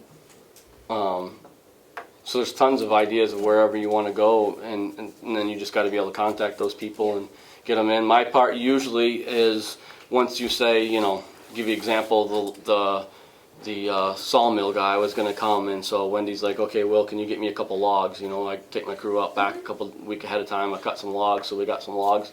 You know, I can do that kind of stuff. If you say I need extension cord, or where do I get water from, or you know, those logistical things on the property, I'm usually pretty good about helping once I know what you need for those. It's good to set, you know, I noticed most of these, they set it around the 20th of July. On this, we did I think it was the last weekend of July, which wasn't bad, or you could look at, you know, like the second weekend of August or somewhere in that time frame, I would think. It's good weather, people are out of school yet for families. So yeah, so that's kind of what I can help bring to the table is any logistic stuff you have if you know, once you get stuff lined up. You know, they have, what happened, we did it for 5 years and it was just the same 4 or 5 of us doing it. And it really, you know, our jobs and things at the Cooperative Extension at that time had a big transition and our jobs kind of got pulled in a lot of different directions. Me included here, I've got less staff than I did then. And we didn't get a lot of new blood that came in to help organize this kind of thing. And that's kind of, I think, a lot of why it wasn't able to continue, because we got stretched thin and didn't have new blood that wanted to come in. At one point, at the early onset, the Farm Bureau also helped a little bit. They had a gentleman that came out and was very helpful. The big thing with them is they also, because the other thing you got to think about is we had some costs on putting this on. You know, we had to have like a porta potty and a few different things like that for the general public. I can't remember all of the costs off the top of my head, but there were a few. And so we charged for a couple little things to help just cover those costs. You know, we didn't have a mission or anything like that. It was just people came in. But a couple little things that we tried, like the farmers market venues, we tried to charge those people a little bit just to kind of cover some of those costs. And to get started, I know the Farm Bureau at that time, they put up some money. I can't remember if it was like $1,000 or whatever that they put up to get us going the first year. And then we just kind of rolled that with the little, and we didn't make much money, but we barely made enough to pay for all of our, you know, like I said, the cost of a few different things. Because we got to keep that in mind. We don't have large restroom areas, you know, out on the complex. You know, we had anywhere from, I think our biggest year we had maybe 400 or 500 people at the most. Most years it was less than that, maybe a couple hundred. But it was a nice little thing. It's a nice thing that when we did it was that, you know, at that particular time my family was probably, for example, very similar age that Commissioner Tsari's kids are. And it's nice to be able to go somewhere where you're not throwing out money for every little thing you did. You know, we had a lot of activities that were, it was a day that didn't really cost anything for a young family in the area to come to.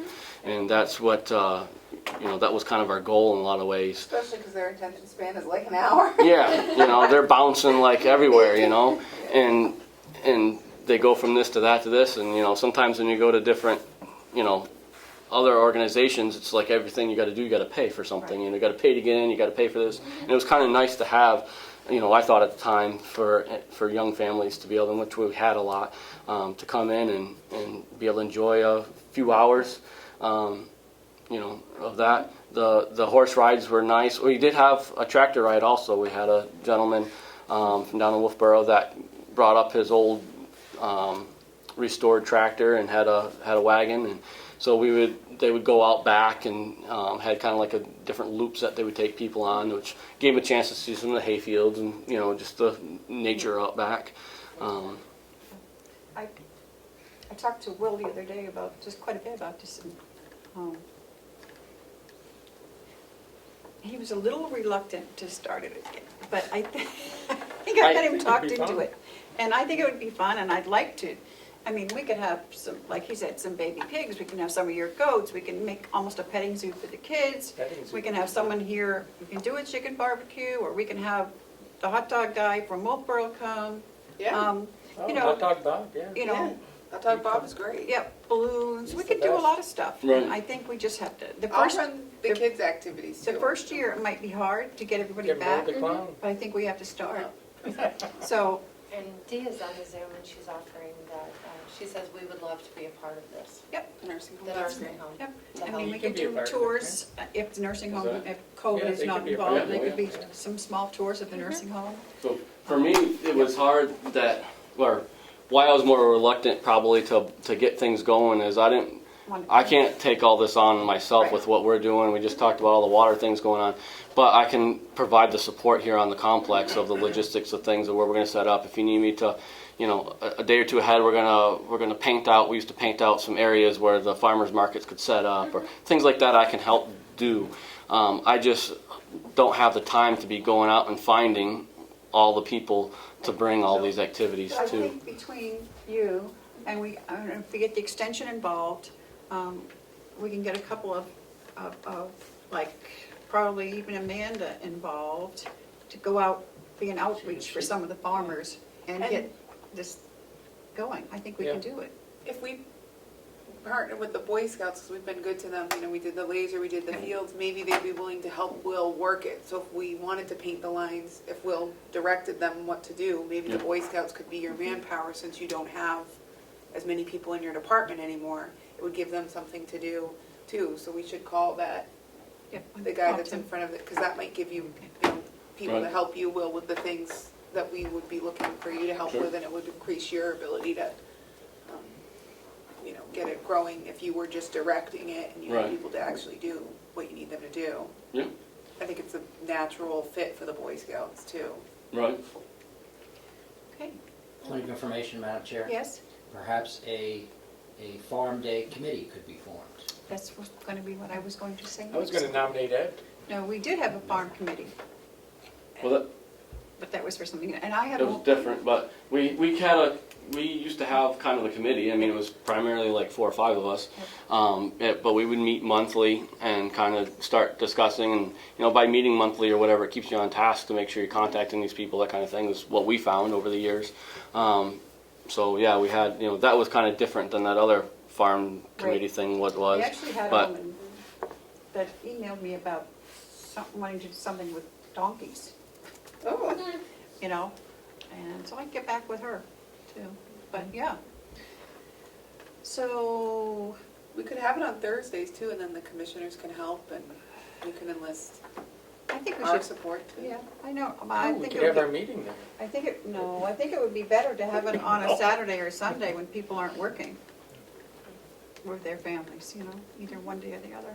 I think I would suggest that first develop the committee and then Yeah. let the committee kind of figure out what works good for them. Because you know, if some are all retired and rather do it on a Thursday afternoon, then that might be good for them. Or if they're working on Saturday, but I would say kind of develop the committee and see what they think is for meetings. That would be my suggestion. But I can see if each of the AdComs wants to have a representative sit on the committee. That would be very valuable, I think. The town agricultural commissions. Right, when somebody from, maybe from the Farm Bureau and Mhm. from the cooperative, and we can get a couple of other volunteers. Be great.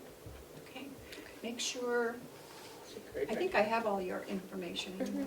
Yeah. Okay. Okay, All right, thank you. Oh, you're welcome. just keep me in the loop on the emails of what you know, what you guys could use Sure. from me.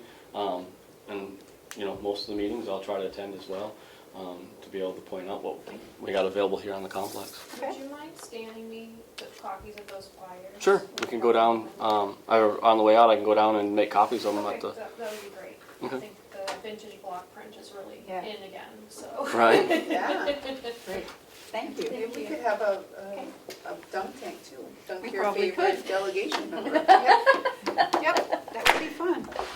We'd even pay for that, wouldn't we? We would. I'd pay $1 to dunk a few of them. Only $1? Maybe you have to reach a certain threshold, like if they could have one of those thermometers. Yeah. Yeah. I'll pay $1 for every minute I can hold them under. That's it. thank you. Yeah, I'll be in touch with you, and we'll try to get a committee set up and get started on this Yeah. right away, because if we want to have it In August. in August, yeah, Okay. there's not much time. No, there is not much time. Like I say, this is the beginning, and hopefully it'll grow from here, because I think it's a great idea. The only, because I have talked about it with a few people, and the only feedback that I got was, I think that's fine, but you're not trying to bring the farm back, are you? Who said that?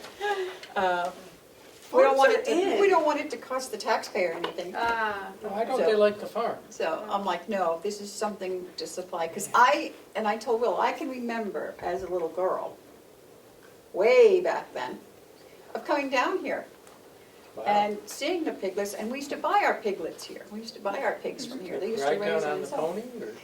No, I think we had to walk. So I think this, Uphill both ways. I think this event is more, And it was a fun thing. right. Yes. And I think this event is more just to have a place for people from the community to come. They could see kind of what we do here on the Get them complex a more little bit. involved and let It's- them know what we do. I It's think- not about it's not really having anything to do about bringing the county farm back. No. It's just about, So- we called it Carroll County Farm Day is what we Yeah. called it, and it's And just to if the come farm here. comes back, it comes back. Right, but I don't, I didn't think it ever left. But anyway, So, good. great, thank you. Anything Thank else you. the commissioners need from me at all? No, I don't think so. Okay. And we could do, I could do the cider donut, you put it on the string and the kids eat it off the string. I We have can do tons lots of of kids' stuff like ideas. that. Yep. Happy to help. You know, Okay. historically, the farm was where they sent people who couldn't pay their bills. Yeah, exactly. They got to live on the farm. We're not gonna bring that back. No, my father always I used to don't say. see what the concern is. Nobody's trying to bring that back. It was like We a already debtor's have those, prison. except No, they're it was- nicer, they're called homeless shelters, It you was- don't have to work. No, yeah, Yeah. It used to be- was- It was like the place you go when you when, were homeless and didn't have a, exactly, families were here, and, like debtor's prison. no, it wasn't like that. Well- It was like, It wasn't a prison. and Joe will probably agree with me, it was like, if you, it was called the poorhouse back Yeah, then. poorhouse, poor people's The farm. poor people. But they came here, they lived here, they took care of the gardens, they raised the livestock. They were raised their kind of kids. self-supporting at that Yeah. point. You know, they just needed a place to stay, they Yeah. gardened, they raised pigs and cows and all that So stuff, we're not chickens. gonna bring that back. No, I don't see what the concern is. no. My father always used to say to me, "You're gonna put us down in the poorhouse." I can't tell you how many times I heard that. I said, "No, it's you. You're the one that has 6 kids, not me." Joe could drive drive people on rides. Okay, this is something I'm excited about. Love good chicken barbecue too. Yeah. Yeah, we didn't have that aspect to it, but We could. just, yeah, I think it's a little more coordination and a little more risk, but Yep. for example, I know Belmont Fairgrounds, they put on a fair. Matter of fact, they're the first weekend in August, so I don't think we should do it the first week in August. But in light of all the, how the pumpkin festival jumped from Keene to Laconia and Yeah. whatever, well, when it left Laconia this last year, they kind of did a first annual thing, and you would come there, and they had kind of like this, kind of a farm day type thing, but they had somebody there that had like a great big chicken barbecue, Yeah. making chicken, and they had a pig roast there, and then you just bought it by like the plate, of course it's way more than $4.50 on these old signs from the 80s, but, it was really good, we went for the day and, got our lunch and everything like that. It's hard to determine how much of that kind of stuff to have in for, how many people you're going to have, but you get the feel of it after you get enough people or you go in and, the experts on the event planning people have ideas on those things. But Well, we have a chef. it's kind of a cool We have thing. a chef on staff, so We do. that will be. Dee. We Oh, have that's a a chef good chef. on the county payroll. Can we do a beer tent? We can. We Yes, probably- we do. We can do a beer tent. We can And do I- whatever we want. Because you could get some of the brew pubs that have opened Yep. to That would be come cool, up and maybe sort Hobbs of- would sponsor it. and maybe even give a demonstration on how to, home brew. That's beer. massive right now too. Yeah. I think it's a good cover that table. You're there. because of the way everything is going now, more people are, everywhere I go, people are having chickens. People are, and I've got more people I have asking about chickens. gardening and stuff, so I think it might be a, Chickens Yeah, are we like a could do gateway a demonstration, animal. what I just learned, you can do, instead of raised beds, you can do a hay bale garden, you Mhm. just plant it in, have you seen that one? Yeah, yeah, That could be a cool demonstration. right, It's quick, easy. Yep, right. okay, I'm excited. Good. So, So as far as action items, Commissioner, should I wait for you to, I'll be in touch with you in the next Okay. couple of days, and we'll get a committee together and all right, get in Well, touch that's with good if UNH you and the just Farm give me Bureau the and, marching orders. yep, Mhm. yeah, Wonderful. that'll be fun. I'm excited. This Yeah. is great. Thank you. Good. Nice, Well, don't be too excited, because you're gonna have to do a lot of work. yeah. That's what my budget's for, right? Okay, thank you so much. Thank you.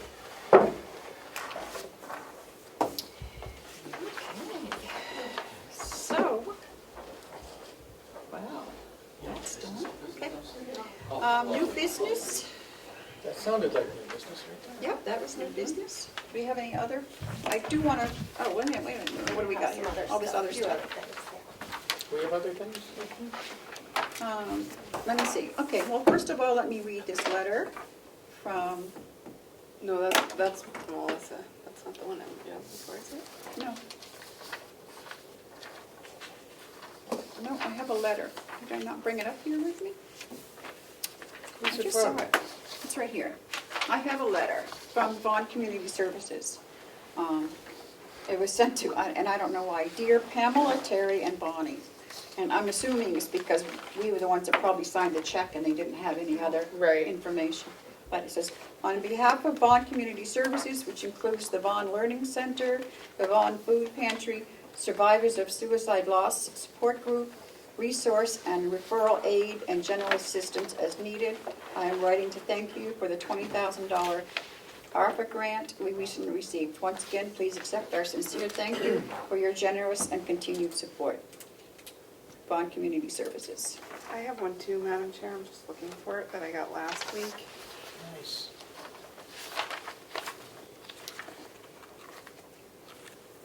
So that was very nice, and Vaughn Community Services does a lot of great work. They do. They do. Yeah. They're good group. And I'm glad we could help them. Yeah.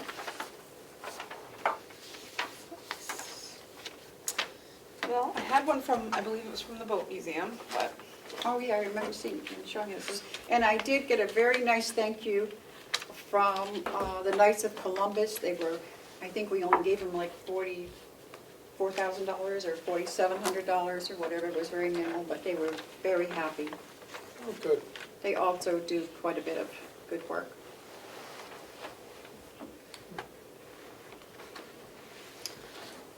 In fact, I believe they just sent quite a bit of money to Ukraine. For, you For know, what? For helping people yes, or for weapons?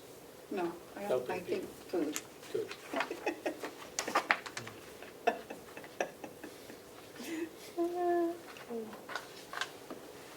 I can't find it, Madam Well, that's Chair. right, you I'll can have find to it and read keep, it next week. No, sorry. That's okay. All right, well, that's all I have. We can go to this, what is this? Earned sick time bank I need update and request? What is this? I thought we already, Pat, did these things. I don't know. Can I have a recess for a break or something? This is the only thing we got left, and we can Is it? close. Okay. Yeah. Let's do that. No, we have a couple more things. We have a couple things in non-public, huh? Yeah. I thought, And I we have asked some you, you said minutes. there was no more. I know, but then Melissa handed me some non-public minutes too. Okay. Didn't we have to respond to somebody? Yeah, we have a couple of letters we have to draft. Okay, so what is this about? Actually, I don't. We now have a.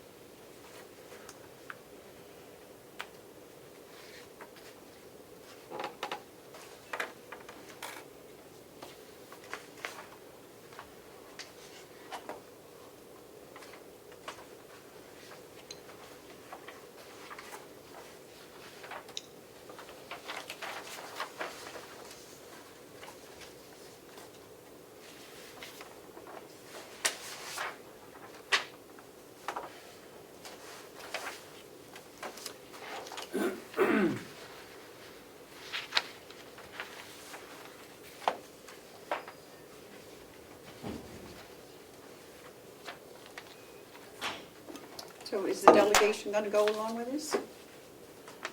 Do they need to? Yes. Yes, they do. I don't know what they need. Madam Chair, can you preface what you're talking about? Here, would you like to have a picture?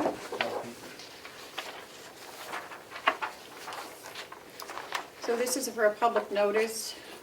The Carroll County Commissioners will meet Thursday, April 21st at 9 a.m. at 95 Water Village Road, County Administration Building, second floor, meeting room, Ospey, New Hampshire, for their regularly weekly meeting and to conduct a public hearing. The public hearing is for the capital reserve change of purpose.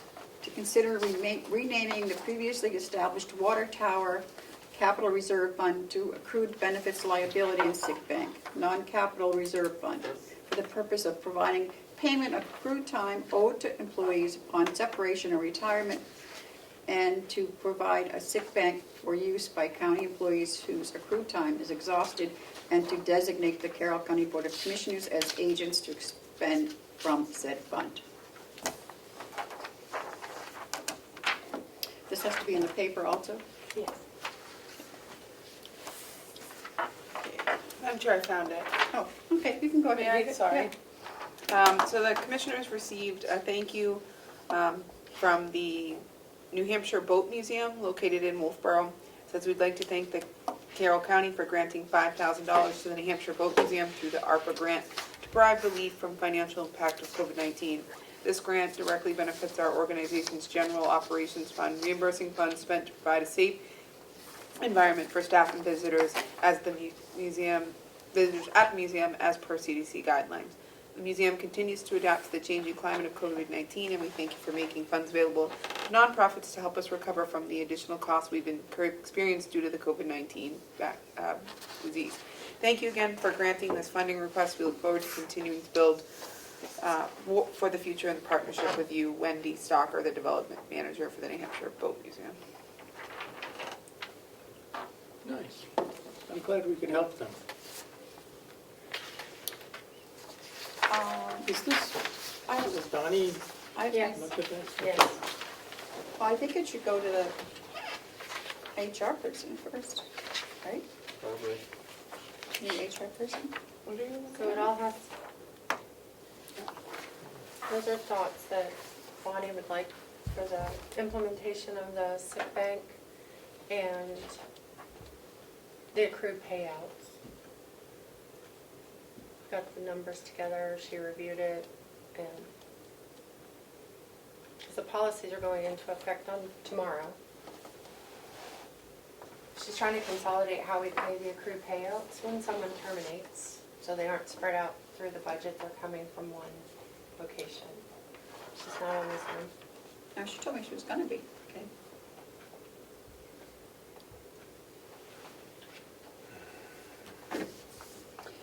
I'm not sure if we had wanted to make this really public yet, because, yeah. So we'll talk about this in non-public. Okay, yeah, I think this should Be be right done. back, okay? Yep, hold on. You want me to, You wanna take a recess, right? yeah, but do you want to just go into non-public? You want to, and then recess? Okay. I'll wait a motion to go into non-public. I make a motion that we go into non-public under RSA 91A3 Roman numeral 2 subsection A. Seconded. All those in favor, roll call vote. Commissioner Tesari? Aye. Commissioner McCarthy? Aye. Commissioner Patch? Aye. 12, 11.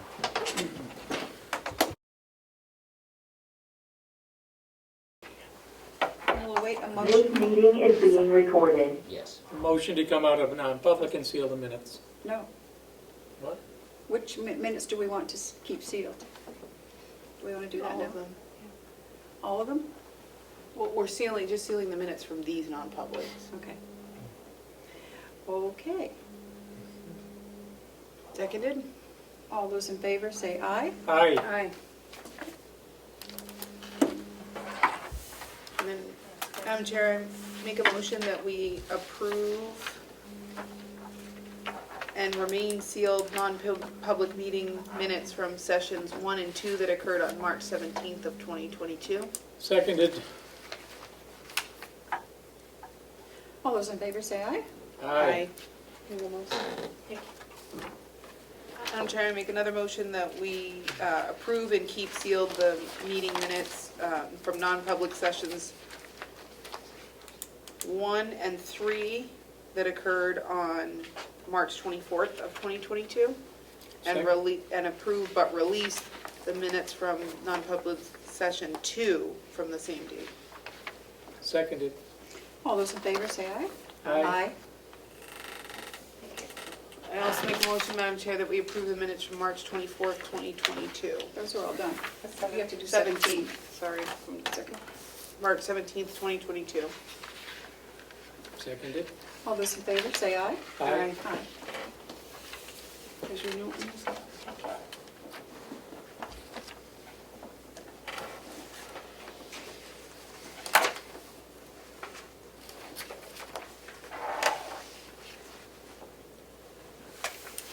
So that's all we have for minutes. Did I get back the 24th signed? Not yet, right here. Okay, thank you. You've approved them, but. Kim, just gotta sign this one. Okay, now those two go back to Melissa. Okay. Do we have any other business? I don't think so. The public notice. Oh, the public notice.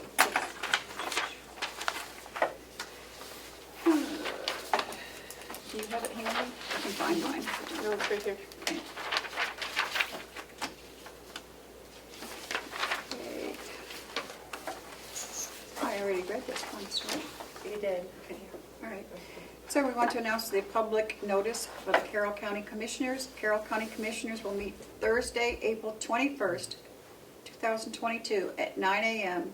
at 95 Water Village Road, County Administration Building, second floor meeting room, Ospey, New Hampshire, for their regular weekly meeting and to conduct a public hearing. The public hearing is on the Capital Reserve change of purpose, to consider renaming the previously established Water Tower Capital Reserve Fund to Accrued Benefits Liability and Sick Bank Non-Capital Reserve Fund for the purpose of providing payment of accrued time owed to employees upon separation or retirement, and to provide a sick bank for use by county employees who accrued time is exhausted, and to designate the Carroll County Board of Commissioners as agents to expend from said fund.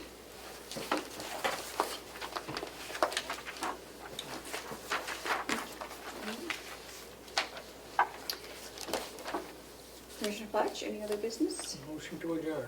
Oh, wait a minute. Okay, and do we have any media questions or public input? Seeing none, I will await a motion to adjourn. Motion to adjourn. Seconded. All those in favor, say aye. Aye. Okay. 2:34. Yep, 2:34, okay.